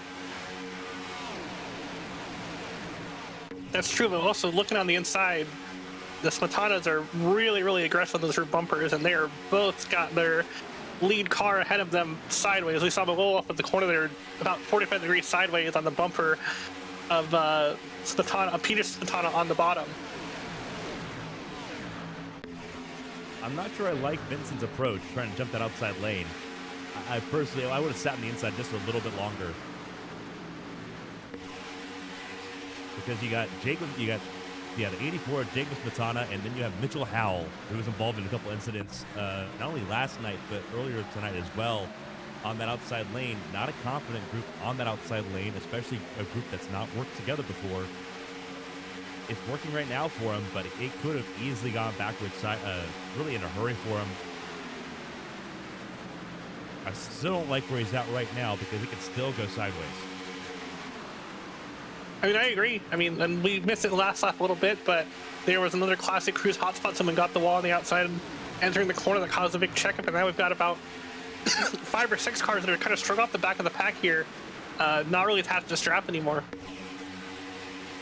Yeah, they're going to need a yellow in order to have another shot at catching up through the field as we are getting ready to migrate over to lap number 17 in this event. Right now, the field is just completely double file. No one, if you're in the top 12, you don't want to make a move and fall the way back outside the top 30. If you're in the back, you're going to need help. More than just help. You're going to need an entire lane of at least 5 cars to make any progress on that middle line. We're just counting out laps right now. Look how many rookies right now are in that top 12. Both Spatanas, you got Massier in 8th right now. Like, you're looking at a lot of these veterans, people on the outside looking in, like Davila, like Edinger the rookie, but he's raced in other big events at Daytona. You got Gilles Chatelain from Switzerland. He was in this race last season. Him and his teammate Charles Collignon both made the race last year. Trying to do the same here. These rookies, everyone's got a little bit of a target on them right now because everyone can recognize who's been in and who hasn't before. And you're seeing right now the inside lane, as I mentioned before, Benson took over that outside lane. That inside lane's still the place to be right now. The Kohler track, we mentioned it earlier. as the track temperature comes down, the inside lane's going to be more and more viable for a longer period of time. The outside lane's not going to be quite as important as this race goes along. You talk about the 2 times the time advancement. That's going to become a factor, especially later on here. Now, there's still a pit stop in this race. So the question is, when do you want to hedge your bets? Obviously, all 3 of us will be racing on Sunday. Important information for us to take in. Where do you hedge your bets, and where do you find the most comfort? I think like we said last race, I think I would want to be one of the first to pit when the window opens. Try to be able to hop track position there if I have another 4 or 5 good cars. Elsewise, I'd probably try to wait until the end to see if we get a yellow, but see mid-pack, they're really getting sideways. I think that's Willette again leading the inside line with Sam really trying hard the last one with Jacob Potak. As they squeeze again down the back straightaway. Make a little bit of headway there as they kind of started to get a lull up front. They weren't pushing very hard. Taking advantage of that here as people try to feel safe and kind of hedge their bets in the end. I mean, we are flirting with that outside line. I don't mean to interrupt you guys here, but I mean, the last 2 times we've gone through 1 and 2, it has been multiple cars scraping against the wall. I don't know how we didn't wreck the last time through 1 and 2. I mean, it seems to be everybody on the outside from at least the 7th car on back is an inch right off the wall. I mean, here we go again, right there. I mean, if they make any contact there, we're gonna have a big crash right around where Dylan Roberts is, right around where Zach Johnson is. I mean, I think just focusing on that part of this pack right now is probably where the drama and calamity is going to happen. What I'm seeing right now, obviously a lot of cars in this group, 39 cars on the field right now, 38 altogether between the 2 major packs here. I see a lot of gun-shy people right now that are not certain the moves they want to make. That 53 has been really struggling all race long, but he finds himself in the middle all the time. And I'm not sure why you saw there. Sorry to interrupt there. No, yeah. You're good. You saw that with Zachary Robinson in the 43. He's also had a rough night so far. I believe the 78 of Lucas Davila. Both of them are in here because they had really rough heats earlier tonight. So I think we're finding a lot of gun-shy people that are not being very confident in the moves they're making so far. But those that are confident are at the front of the field.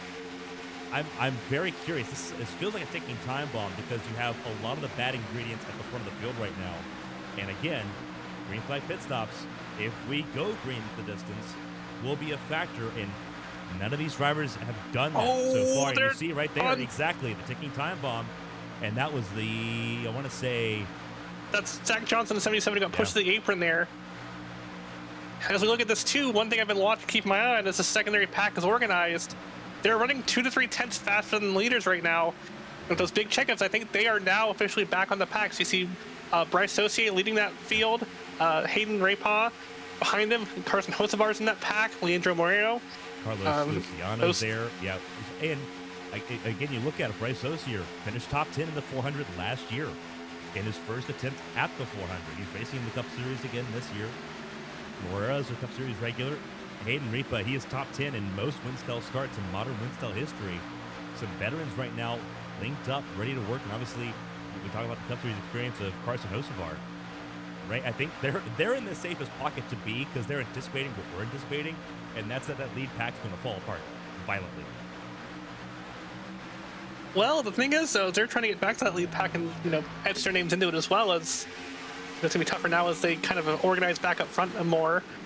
But for those last couple of laps, they've been a lot faster than the leaders, and they're catching the ground quickly. I'm going to ask for a distinction here because I know in my mindset what that means. Are they trying to put their hats in the name, or trying to put their names in the hat, or are they just trying to get within touching distance so they can see what's going on? Because the thing is, they aren't back there by choice. They were back there because of the checkup on the start, or I don't know if it was some wall hits that knocked them off the pack. They're not back there by choice, so they're going to probably be trying to get back up there. And I know Bryce was up front earlier, making some aggressive moves. So I expect them to be trying to put their names back in the hat where they can get back in touch with these leaders in the next couple laps. 33 cars. So now the energy's starting to change here. We had kind of single filed out for a little bit. We had third line had died, but now Pop's rolling in. It looks like the middle's rolling in about 10th on back. I can see some more slicing and dicing here. 20 24 is really giving Malo a shove. He has been getting him sideways and pushing him hard, but so far they've been so good. Don't overlook Corey Cook. Me and Corey Cook worked really well in this race and the LCQ last year. Shot to the middle and went from back to front last year. He knows how to get things done here. He's not just running the good old Intimidator paint scheme for no reason. When it comes to this race, he knows how to get it done. Obviously, bad luck is going to plate him a little bit, but he knows how to sniff his way to the front of the field. And right now, he's ahead of Craig Lautenslager, who's also trying to lock himself into this race. Tyler Murray in that 3 car. 3 really good-looking cars. You see Corey Cook moves to the bottom of the racetrack. That's where I would expect most people to be. Malillo stayed playing on the yellow line. Oh, we got a big checkup on the top side. Oh, that is the 4. We got a car heading down to the inside line, Bishop. inside retaining wall. That was Bishop and again. Solis. Yeah, I didn't want to interrupt you guys as you guys were talking, but I've never seen since we've moved to this track. I mean, this race has been around for 14 years. We ran at the bumpy 07 for magnitude of those, but I've never seen handling be so important with the setup and this car. Both the outside lane and the middle lane were pushing up the track heavily those last 5 laps. Now, this was the longest quote-unquote green flag run that we've seen, today. Obviously, we've had practice races before this, but it seems to me that handling and people just just go back to 90 quarter throttle, you just don't have to throw it into the wall. I mean, now granted, this crash happens on the bottom as we see on our screen at the double yellow line. Avoiding what happened at the top, yeah. Yeah, but that was. I'm really surprised it didn't happen sooner because on both of these corners, these guys are just scraping against the wall, and I think it only happened because the driver I don't remember the car number, but that black vehicle by the wall was worried about 28. If we roll it back a little bit further, I think he's worried it's about further forward. It's further forward. Give me one. So I think I was 28 car worried top about the chart. coming down in front of the field. He's in the 36 car. I think he's worried about coming down to the field, so he keeps into the wall. This is and these guys don't have anywhere to go. In the 36 car, the Swiss driver, as we mentioned earlier, and we'll take a second. AB in slow motion, quarter speed, and as Chris mentioned, just way too high for the speed they're carrying, almost 210 miles an hour when he makes contact with that wall, and it acts like an e-brake, just immediately slows you down on the wall there. That is the 08 that also ends up getting checked up. There's a lot of cars checked up as a result. Bishop sees it, tries to get down because he doesn't want to hit Ryan Hill or anybody around him. Mitchell Sameto also there, but Solis, he's already on the yellow line. He knows if he goes below the yellow line at that speed, he's probably done. And for Chris Bishop, unfortunately, his day is done because he already uses fast repair. So he will. We saw his car crab walking. He was crab walking pretty hard off that inside wall hit, and had already used his fast repair in the lap 1 wreck, and so now his race is done. I think when you're this far into a run, I mean, I know. I mentally just do it kind of unless we're 4 wide or I have no room. You have to at least have your left side tire on that white painted line. If you're this deep into a run and you're not going to lift, you just cannot be any higher than that with your left front tire. Otherwise, you're going to get into the wall. I wonder how much of that was just a lack of trust in that middle lane. There's a lot of drivers. I mean, I kind of touched on this a second ago when we were green. There's a lot of gun-shy drivers that maybe don't trust each other. Again, a lot of rookies here, but also a lot of drivers that don't race each other very frequently. I wonder if a part of that for Chatelain was maybe he was a little bit spooked by that middle lane, the way it snaked around a little bit entering 3, that he tried to give extra space, not giving himself enough space to make that corner. And I have a feeling that with how handling is important with these cars, obviously all of us have had a chance to experience that the last couple of years. I have a feeling we're going to see it's going to be just a commonplace until we get to Sunday, because then we have a full field of drivers that have raced their way in to understand, hey, all 3 lanes can make it here and have a little bit of a bubble to that outside wall. I think there's still a lot of drivers who are trying to figuring that out. There's some drivers in this field right now in the second chance qualifier that were not in the first 2 duels tonight. their first time on the racetrack is right now. And Yeah, that's another ring clear. You know, we just had Parker up in this booth, and as I'm looking at this, you know, he mentioned that this is his first time he's really feeling the car get tight out of the corners. It seems like if you're in the top line, you are dealing with, you know, pushing on entry and in the middle. It seems like the middle drivers, because I'm not really seeing it from the bottom line, maybe because they're lifting, you can kind of, you know, it's kind of easier to just keep it on the yellow line. You're by default going slower. But it seems like the middle drivers specifically are getting way tighter than the top line as they get towards the exit of these corners. So as I said, I mean, I don't think many people join a plate race and expect to have this amount of, you know, wear and handling if you're not in an 87 or if you're not on Daytona 07. So the fact that this is happening on this track with this car, one, I like that, very unique. Two, I think it's catching a lot of these people off guard, especially with how aggressive this field is. As stated, this is the toughest field we've had in a second chance race, and we're barely on lap 28. I mean, we still have 22 laps to go. I mean, like, this is a tough one. It's definitely going to be tough, and obviously this front row is going to be interesting.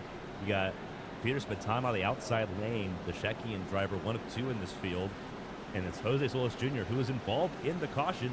He did not pit. He stayed out to take over the lead of this race in the 75 machine. So let's see what he can do here. Obviously, 38 cars on the racetrack, all of them lead lap. Chris Bishop, his day is done. 38, going for 12 spots, with 22 laps to go at the line. Green flag flies. Let's get back at it. Of note in that last little pit cycle that we didn't really cover on, we covered Jose Solis taking the lead, but a lot of the field flipped there on strategy. We see a lot of names that we haven't seen in top 10 recently back up in the top 10. Got Evan Melanson up there, Dylan Roberts, Corey Cook is back up there. And everyone we got but Parker Solis Alexander now. back there kissing in the top 10. Everyone but Solis now is good to go to the finish of the race on fuel. Solis left pit on lap 10. Interesting strategy out of Jose, but you know, Jose versus pit road is the #1 talking point of any season. As we've seen over the last 3 years of ABN, of Winstel ABN, yeah, he's had some problems on pit lane. But now it's going to be one of those things where he needs another yellow, because if he has to pit under green, which the estimation is that he cannot go all the way to lap 45.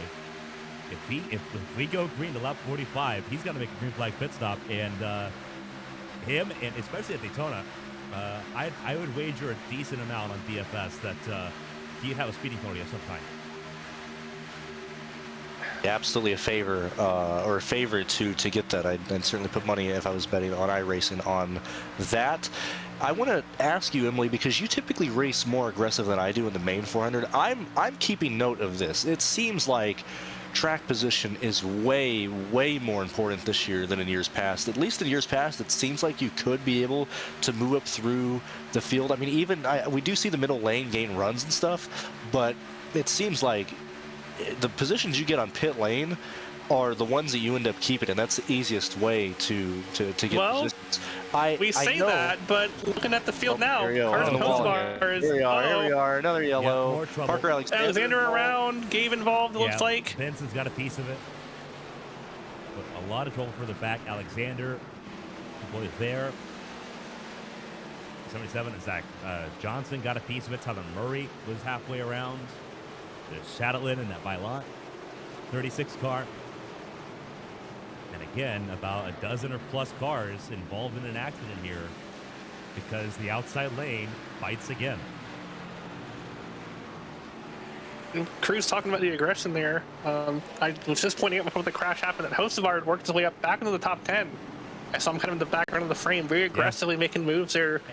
He restarted 30th, and now up to, I believe, 9th or 10th. We'll see where he sorts out here once scoring and timing kind of align themselves. All right, so let's take a look here. Avian slow motion, quarter speed. Where does this start? It starts with the 27. Travis Massier, Canadian.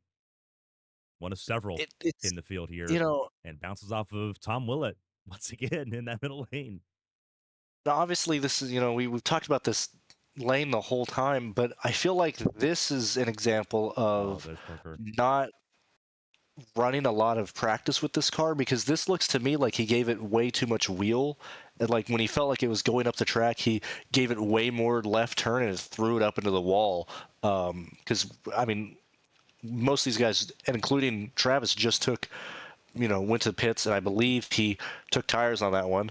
And McGee is giving the cause of that yellow to Travis here. But I just think that's not being familiar with this setup and giving it too much wheel. Massey's one of those drivers that did not have any time prior to today on the setup. He did not take part in any of the practice sessions. And we see Parker Alexander centerfold in this hurricane of disaster. Massey in the fence. Willa kind of keeps Massey up there. You see there's Zach Johnson. There's Boisvert. Another crash in the back there, too, that we kind of haven't seen yet. Socia involved in it, the 11 again. Yeah, teammates there, the 70-11, Semedo and Saucier. Semedo's I think we've seen Semedo in this race. The last two races, I mean, I think he's been in every wreck so far. None of his doing either. No. He's just bad places to be. I mean, dude, the more this happens, like I'm thinking, Giga Chad, Monkey Brain, Jose, like just might be thinking, like, what if they just keep wrecking and I don't need to pit again? Like, he has stayed out. Like, I think he's betting on these yellows. As I said, track position. I think, based on what we're seeing here, people are just getting in the wall. We're not even having traditional Daytona crashes. We're having guys get in the wall and people pile into it. I think that's Jose's plan here. I mean, if it works out, it works out. I mean, he's in a feast or famine position right now, because it's either he stays out and stays in the position he's in right now, being top 10, or he puts himself in that danger zone.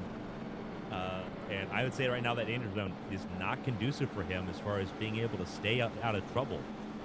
I mean, I'm looking at his onboard, and he's shutting the car off. Yeah, he's I mean, trying. obviously you would. Obviously you would. But I think that's the plan. I think that's why he didn't pit. I mean, I can hear him. I know his voice. Like, I'm just going to stay out for the crashes. I wonder if he's waiting for another caution here later on to see if there's maybe a chance where he can run out of laps. You don't have enough laps to do that. No, I wouldn't. The strategy would not be to wait longer. It'd be to pit now and get back up there. I think his plan is truly to stay out and save the fuel. I mean, you can go 30 laps on fuel. He pitted at lap 10. That takes him to 40. We haven't been green all that much. If he was saving fuel during those 2 green flag runs, which it appeared that he might have been, and now getting pushes from from Smetana there in second. I think his strategy is go for it to the end. I mean, we know he can't pit. He's terrible at that. He would throw it away doing that. So I think he's fired his pit crew, and he's going to the end, come hell or high water. One other thing that I want to bring up is we are approaching, 37 minutes we're at, 38 and a half minutes in this one. If you're a driver, you've been through your heat, you're also in this. Obviously, we're all sim racers. We're used to doing, long events and stuff. But even still, I mean, if you've done your heat race and stuff, you're at least 2.5, if not 3 hours into this evening, and you're not even done. We still have, 15 laps to go here. I mean, as stated, fatigue, anger, emotions, not wanting to wait all day for just 4 people to make it tomorrow.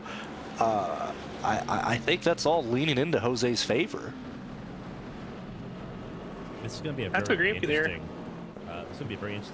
restart here. You got Smetana and Solis once again front row. Zach Robinson, Lucas Davila in row 2. Justin Malillo, Craig Lautenslager, row 3. Dylan Roberts, Corey Cook, row 4. Evan Melanson and Carson Hosevar, row 5. That's a wild lineup. And then in that bubble, in those last 2 transfer spots right now, former championship contender Jeremy Davis and Tom Willett trying to secure themselves a break tomorrow night and not have to deal with the stress that comes with the last chance qualifier doing 50 laps for 4 spots.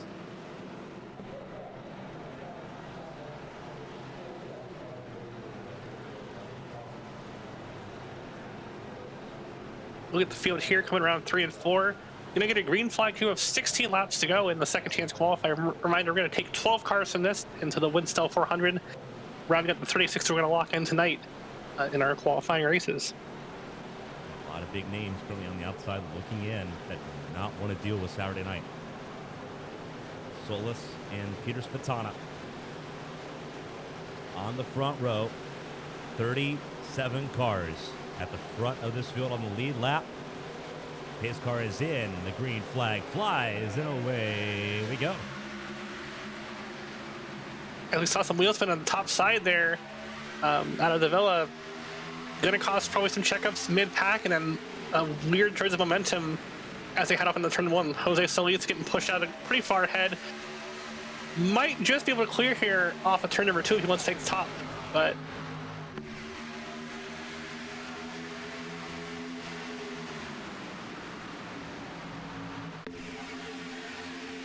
Spatana leads as we head off down to the turn number 3. A little bit of blink in there from, I believe that was Davila. 2 lines pretty well organized up the top of the field. Carson knows of our first car 3 wide, up towards 6th or 7th there. I don't like how the bottom in front of. I don't like how antsy that middle line was. And no trouble, Parker Alexander. Sideways through the grass. He should be able to get back on track without causing an incident, but Oh, that's not what you tough need. break for Alexander there, as he's going to lose the draft for sure. After getting involved in that last accident, having to fix damage. Got more cars in the wall again. Oh my gosh, dude, it's Melillo. Everybody actually gets out of his way and That goes is to the insane. bottom. That could have been terrible. He was in 4th position, 2nd car in the outside lane. When that happened, that killed. And we look at the leaders pushing Dylan Roberts under the yellow. I Whoa, just here think you that go. was an accident as Jeremy we're wrecking in the Davis. back of the field. Oh, Jeremy Davis in the front of the field. Caution is out, and it is further back. McAllister involved. It looks like he was the epicenter of this one. But again, a baker's dozen of cars involved in this one. And you see McAllister trying to make his first Winstel 400 start. It's looking like he's going to be designated to the last chance qualifier tomorrow night. He's struggling to get that car rolling, and he's going to be crab walking. I think that car's done.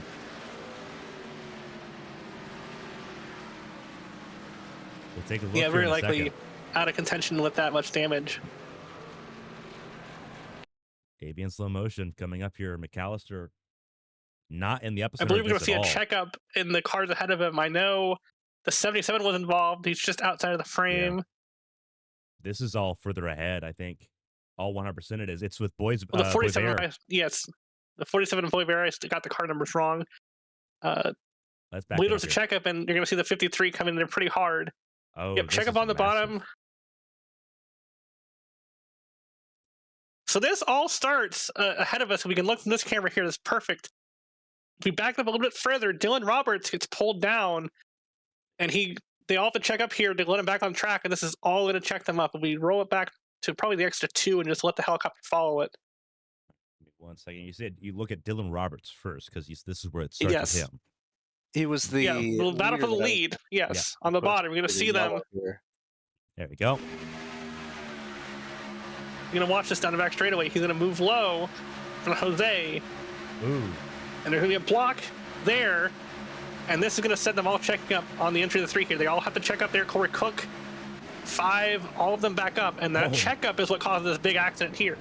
Huge hit there for McAllister. He got absolutely destroyed there. If we watch forward here, they're going to react to this checkup, and all- they yeah. all come together there. Yep. And you see already. But this that is what we talk about the accordion effect, right? Like, this was an incident that happened battling for the lead 100 yards up the road, and these guys are wrecking from that incident there. Yeah, this is We'll well inside see- the top 20 at this point is where they're at. Brady's And going to come up here and just have no place to go, wallops to 36, That's Shadowland, yep. And then and then the 08. hit hard by the 08. A bunch of cars trying to get their spots. Zach Johnson makes heavy contact, but I think Zach might have gotten through him. Never mind on him, though. yeah, that's not the big one. The big one comes up later here. If I'm not mistaken. Nope. Never mind. Big one's already happened. That was the 08 that hit him. Yeah, we had some heavy Yeah. blows there.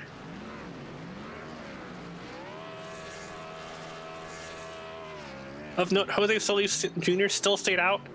He is sticking to his strategy of not pitting after lap number 10, it seems like. Going off the Bobby Gerhart strategy. And you see on your screen, McAllister in his back pocket, the fast repair. So his race still on, but in 31st. This incident also was a good break for Parker Alexander. We saw him across the grass that last time before this wreck happened, so... There he is. As we run right now, Alex Bates, your last driver in the top 12 with Corey Cook, the first driver on the outside looking in. We still have 12 laps to go here. It'll be moving over to 11 under this yellow here, but I mean, this, you know, we saw three yellows in the last heat race with 10 to go. I would expect probably at least another one, if not two here. Now, yet again, the pressure's on. I want to mention, you know, drivers are, you know, discussing, you know, is this fun with good drivers and stuff. Yet again, this event's been around for 14 years. We have the toughest signups that we've had, you know, in the history of this event. I mean, this is what people might view as, you know, crashing, or even you know, people might view me as being cynical with, oh, we're probably gonna have another yellow or whatever. That's just how important this is. I mean, the Winstel 400, if you look back every year, we have long green flag runs. It's just getting into that race is so hard. There's so much pressure on this. I would argue that qualifying into the Winstel 400 is way harder than the actual race itself. Oh, 100%. But I'm a winner. Absolutely. So, you know, I mean, I won. As so mine. like, this is the winners only podcast booth. Like, it's easy for me to say. I mean, when you have 85 entries going for, at best, 45 spots, that's 40 cars going home. Like, that's 40 hearts being broken by the end of Saturday night. And a lot of your veterans here are very well aware of what this race means, the second chance qualifier, and what tomorrow night means. Typically, last chance qualifiers the day of the race. Not this year. It's tomorrow night. So everyone's got to sit for 24 hours and think about how tomorrow night's going to go, and then another 24 hours to sulk if they miss tomorrow night before the race on Sunday. It's painful. I again, wasn't going to race last year, but having missed out, it still hurt. As someone that wasn't even going to be making the race. So I sympathize a lot.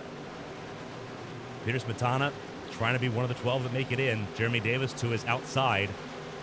Restart underway here at Daytona. 11 to go.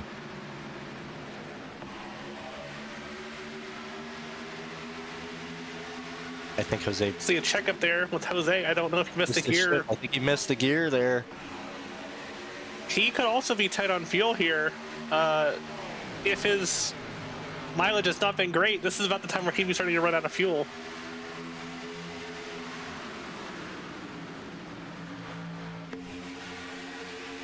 Despite that checkup on the inside line is pulled pretty far ahead of their outside line. To head up from the number 3 here. Outside lane extremely disorganized right now. You see in the 7 and that 5 on your screen, Saucier and Hocevar. Outside lane struggling to bump together right now. Yeah, the top lane's kind of running that middle to where you really can't do much to get around them. Some contact back there. Willette, outside lane. We're going to spin in the back. And trouble cautions out.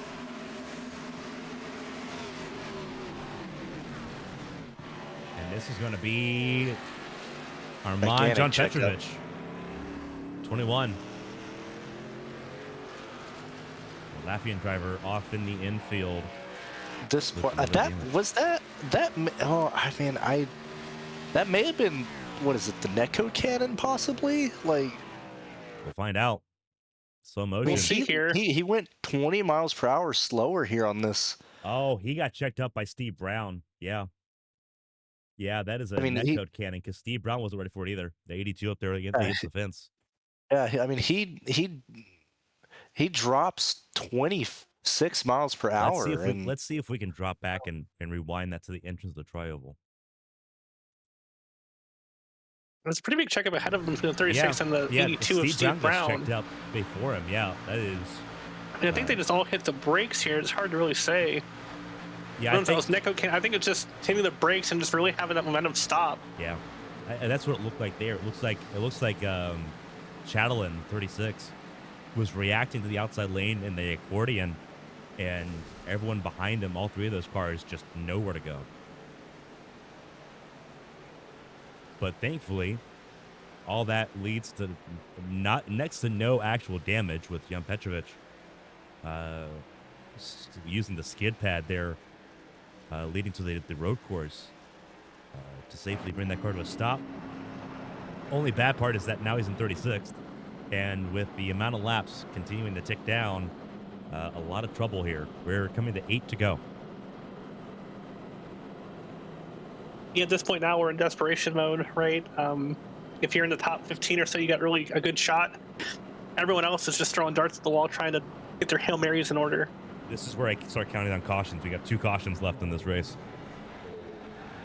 That's just a fact. And, looking back at the decision that Jose Salas Jr. made to stay out to try and maintain track position, now I'm going to argue he's good on fuel unless we go deep into a green light checker. Imagine, right? Like he has dug his grave so deep.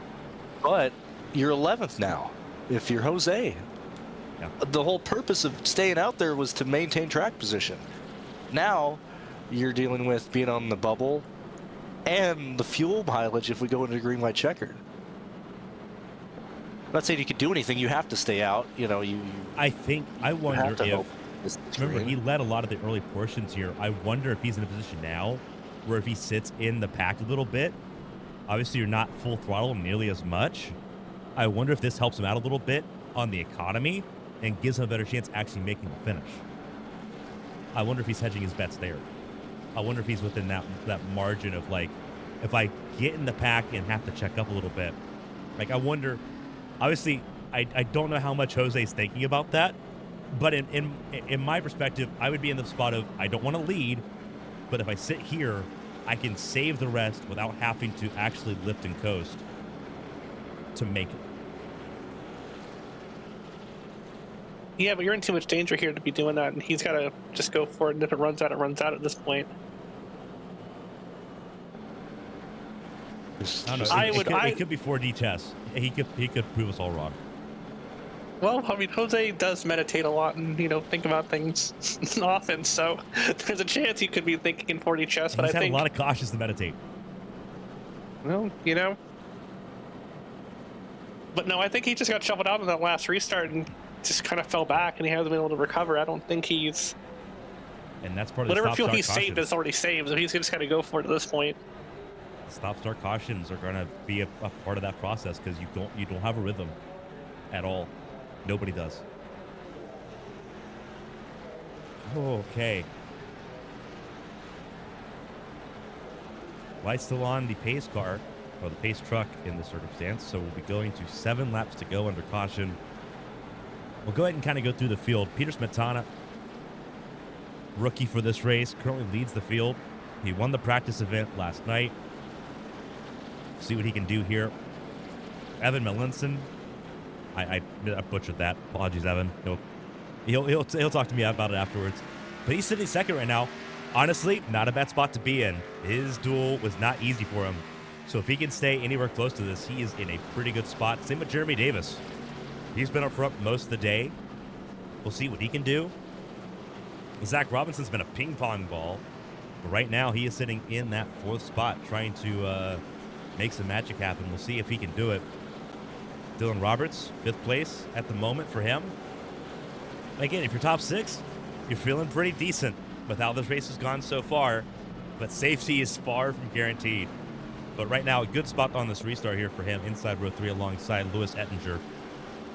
Another rookie, one of several in this top 12 right now with target on their backs. Lucas Davila, the Argentine, sitting 7th alongside Mitchell Howell, trying to make his first Winstel 400. Craig Lautenslager, Winstel Cup Series veteran, sitting top 10 at the moment. He failed to qualify for this race last year. Jacob Smetana, his brother Peter, leads the way, trying to get both Czechian drivers into this field. Talked about Jose. He's 11th right now on the inside of Alex Bates. And you look at the hungry name of drivers on the outside looking in. Justin Malillo sitting 13th inside row 7. Mitchell Simodo in outside row 7. Bryce Saucier inside row 8. Kyle Benson outside row 8. You got Carson Hocevar and Ryan Hill in row 9. And then Jacob Hutnick trying to make his first appearance in the 400 alongside Tom Willett. They're in row 10. That's your top half of the field here with 36 drivers still lead lap running in this event.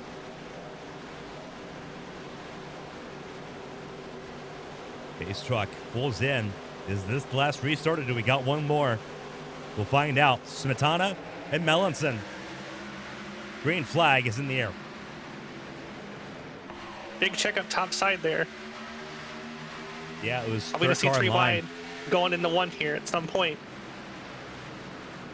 And we're trying to wreck in turns 1 and 2 right now. Kyle Benson forced it 3 wide, but he made it work. As stated, desperation, time to make moves. You got to try and make anything happen here. As Hocevar jumps the outside of Alex Bates to try and do something on the outside lane, he's going to get help behind by Roger. And Kyle Benson now trying to force it on the outside as well. It seems Benson seems to be Alex the Bates aggressor in a bad spot. here, trying to make something happen. Gonna have a little bit of help here from the 9. Coming to 5 laps to go. The winner of the Winstel 400 11 years ago, Evan Melanson, trying to maintain the lead right now as he gets past. He's down the inside lane, but we're 3 by 3 by 3 for the 8th position and the transfer spot. Look at the lead of that middle lane. Dylan Roberts. As they see him tickling the wall there, I was so close to having a big check on the top. Yeah. Top line currently rolling. They have cleared the bottom by about 5 cars. Don't be surprised to see someone hop out of that top line, though, in the next couple laps. I look to see Hocevar probably be the first to jump down with help from Roger Sosi and the number 7 machine. Yeah, Bryce and Carson, the 5 and the 7 on your screen. Melanson trying to get back to the door of Saucier. So far, no avail, but he is at the quarter panel. So if Carson moves down, Bryce can't go with him. We're at a situation right now to where you really can't go to the bottom because you're just not going to have the momentum. With how far out this top line is and how close that middle lane is, it's really, really hard to make something happen unless one of the top 6 drivers on the top line actually comes down and gives draft this middle lane. That's what you've seen. The entire inside line is gone. It's all gone. It looks like we're wrecking. We may have saved it down the back straightaway, but the bottom lane is completely gone. It's going to need multiple drivers to go down and save it. Because I said earlier in this race, I think the inside lane is going to be very important. Nope. It's gone. As you mentioned, it's well, what I think gone. they need to do, I think they need to get down to the actual yellow line here to make the most speed. Right now, they're just kind of getting their doors pulled back. 3 cars 20 is down. the first to move down in front of Melanson. He's going to go to the middle, though. It's going to be very tight. Wow. They're heading off in turn number 1. Very close there with the number 20. That's going to really shake things up again. I think we're going to see the top really have a surge off turn number 2. Zach Robinson the bottom needed. And Louis Ettinger have their choice of lanes. Robinson back up top ahead of Jacob Smetana. Howell and Ettinger lead the middle.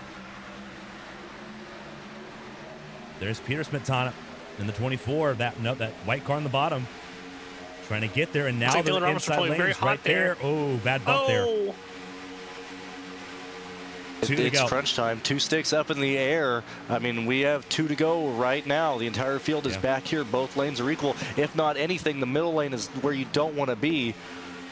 They're going to need help to survive here. Otherwise, everybody in the middle is going to fall outside the top 15. Where do you go?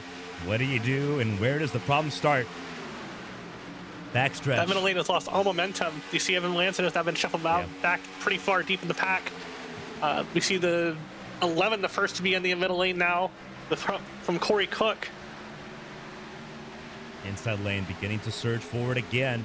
And oh, trouble. Robinson We got a turns. crash. Zachary gets turned. We Zachary are gonna Robinson have spun a from the point lead of and the no outside lane. The whole field is collected here as Evan Melanson's caught up late by Justin Melillo, slammed by multiple other drivers. Ooh. We're still wrecking hard entering the tri-oval. On the way to the white flag, we will not get there, and we will have one more restart. We almost got the distance. And that's another big one. You see the 5 of Hocevar, one of about 20 involved in this. Literally, the last call I was going to do and then give it to you guys down the back straight on that white flag was, what does Zachary Robinson do being the lead car on the top? Do you try and block a line? Do you try? I have not seen what happened yet, but I just felt like that was going to dictate what happened in this race, and he just unfortunately looked like he got spun up here. We're going to see a replay of what happens in this 43 car to cause that calamity out of turn 4. Yeah, it was not pretty. And obviously, he was trying to work with Jake Smetana, who was all too keen to try to ditch him here. And you see it starts right here. I think we need to back it up a little bit further. I think that there was some offsetting and I go to the entry of 3 here, yeah. yeah. There. So it looks like from what we've seen so far, the 30-24 if Smetana decides to go to his inside, and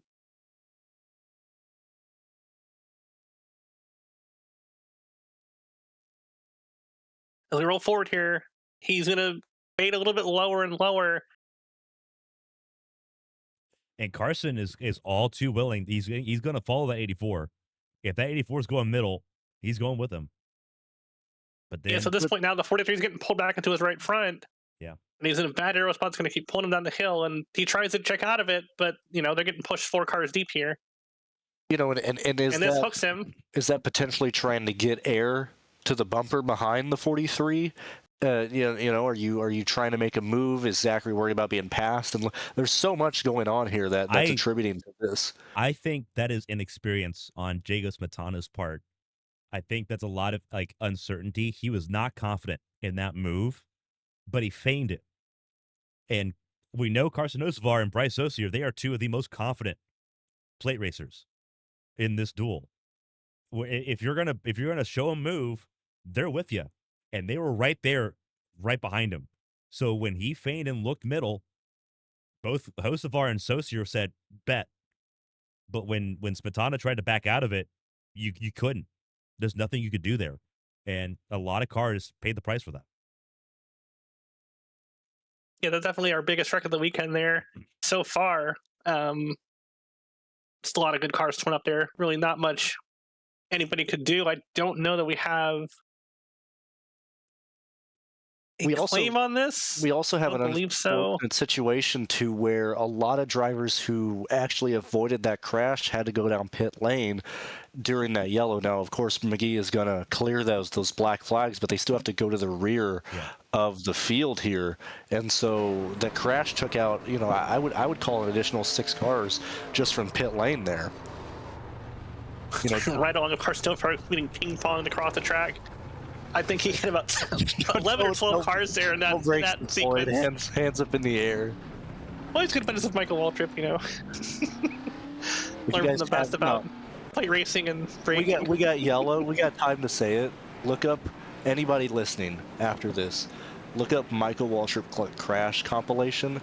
The man never, ever touches the brake in a crash. It is hysterical. It is hilarious. He was just trying to save it, man. He's a good, clean racer. It's the greatest thing ever. If you were to get drunk tonight and just take a shot every time he doesn't hit a yellow and makes the wreck worse, and you might not be alive tomorrow. No, we need to fly tomorrow to watch the Last Chance qualifying event. Sunday, post-ABN. If you want to drink yourself to death watching Mike Waltrip crash comps, go ahead. Not between now and then, though. Please stick around for the Winstel 400. You gotta stick around at least 48 more hours. All right. Suicide for call. Like a lot of hurt feelings so far, but we still have a point of no return to go here before we get to the last chance qualifier. Hedge your bets.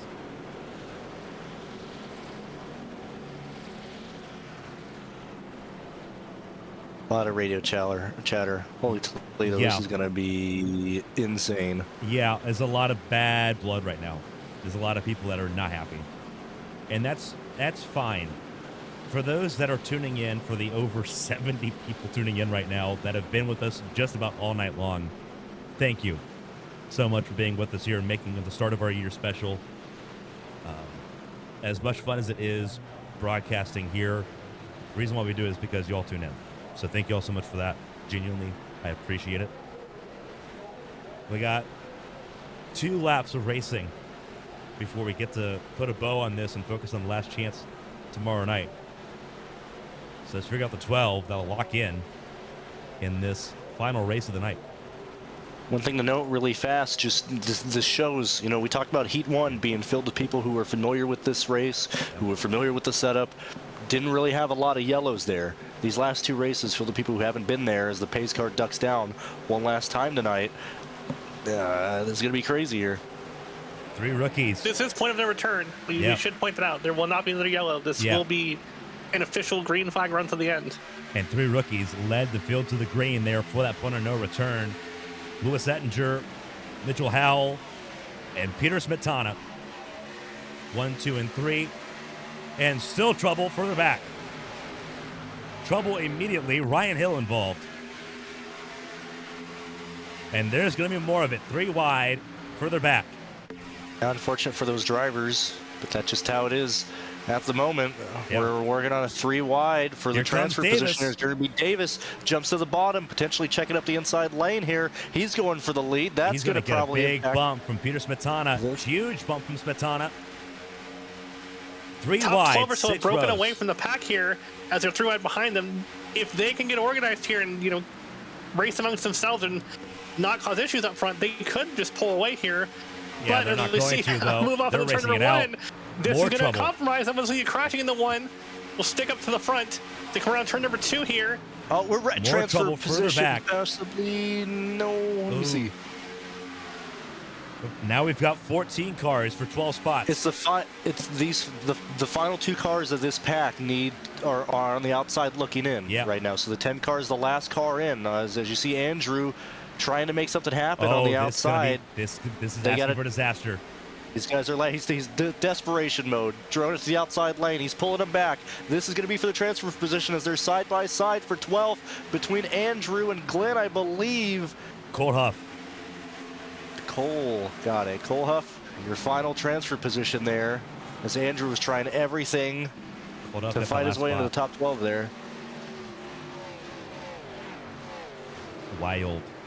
Absolutely wild.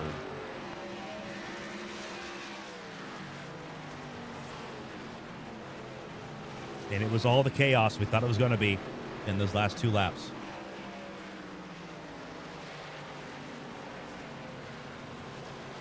There are a ton of well-established names in the history books of the Winstel 400 weekend not locked in that'll be fighting for 4 spots. I could go down the entire list, but pretty much everybody who didn't make it in has some form of history in the event on Sunday. This was the craziest second chance race that we've ever seen.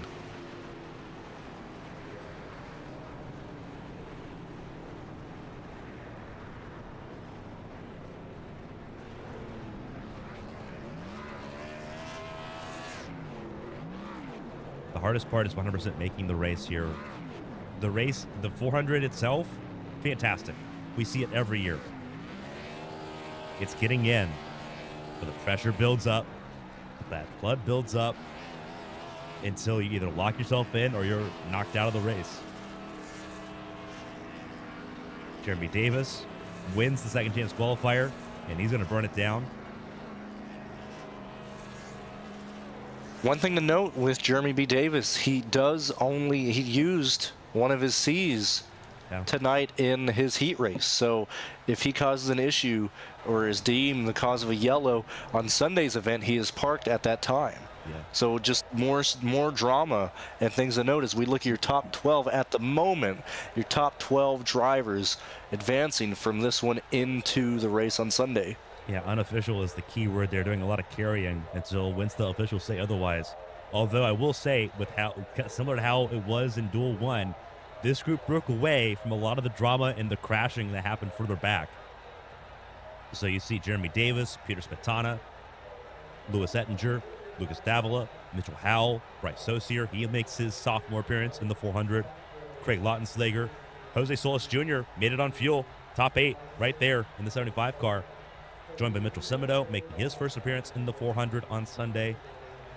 Parker Alexander in 10th there, rounding out the top 10. Great job for him because he had a lot of trouble tonight. Eric Scherer in 11th place on his second chance in. And same goes for Colt Huff, who made the field by just a margin of inches over Andrew Griesbaum. A couple of veterans missing out here, Griesbaum and Morera. Morera especially having a lot of problems. Griesbaum staying quiet. Tried to give it one more go, just didn't have any help. Britton McAllister uses fast repair, got himself in the window, but not good enough to get into the field tonight. All these drivers will be looking to try to make it through. Only 4 spots on the line tomorrow night to fill out the field for the Winstel 400. Hayden Ripa, Dylan Roberts, Tom Willett, Zach Robinson, Steve Brown, Justin Malillo. A lot of heavy hitters, a lot of familiar names in that last chance qualifier tomorrow night.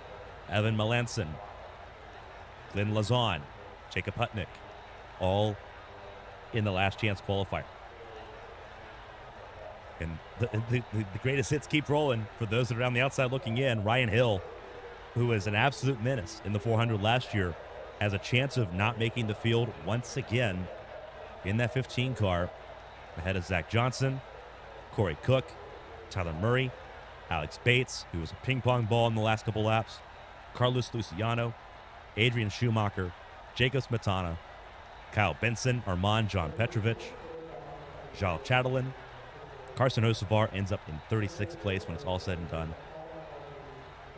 And then your early retirements here, William Boisvert, Travis Massier, Chris Bishop, all looking at the last chance qualifier tomorrow if they want to make the Winstel 400 field.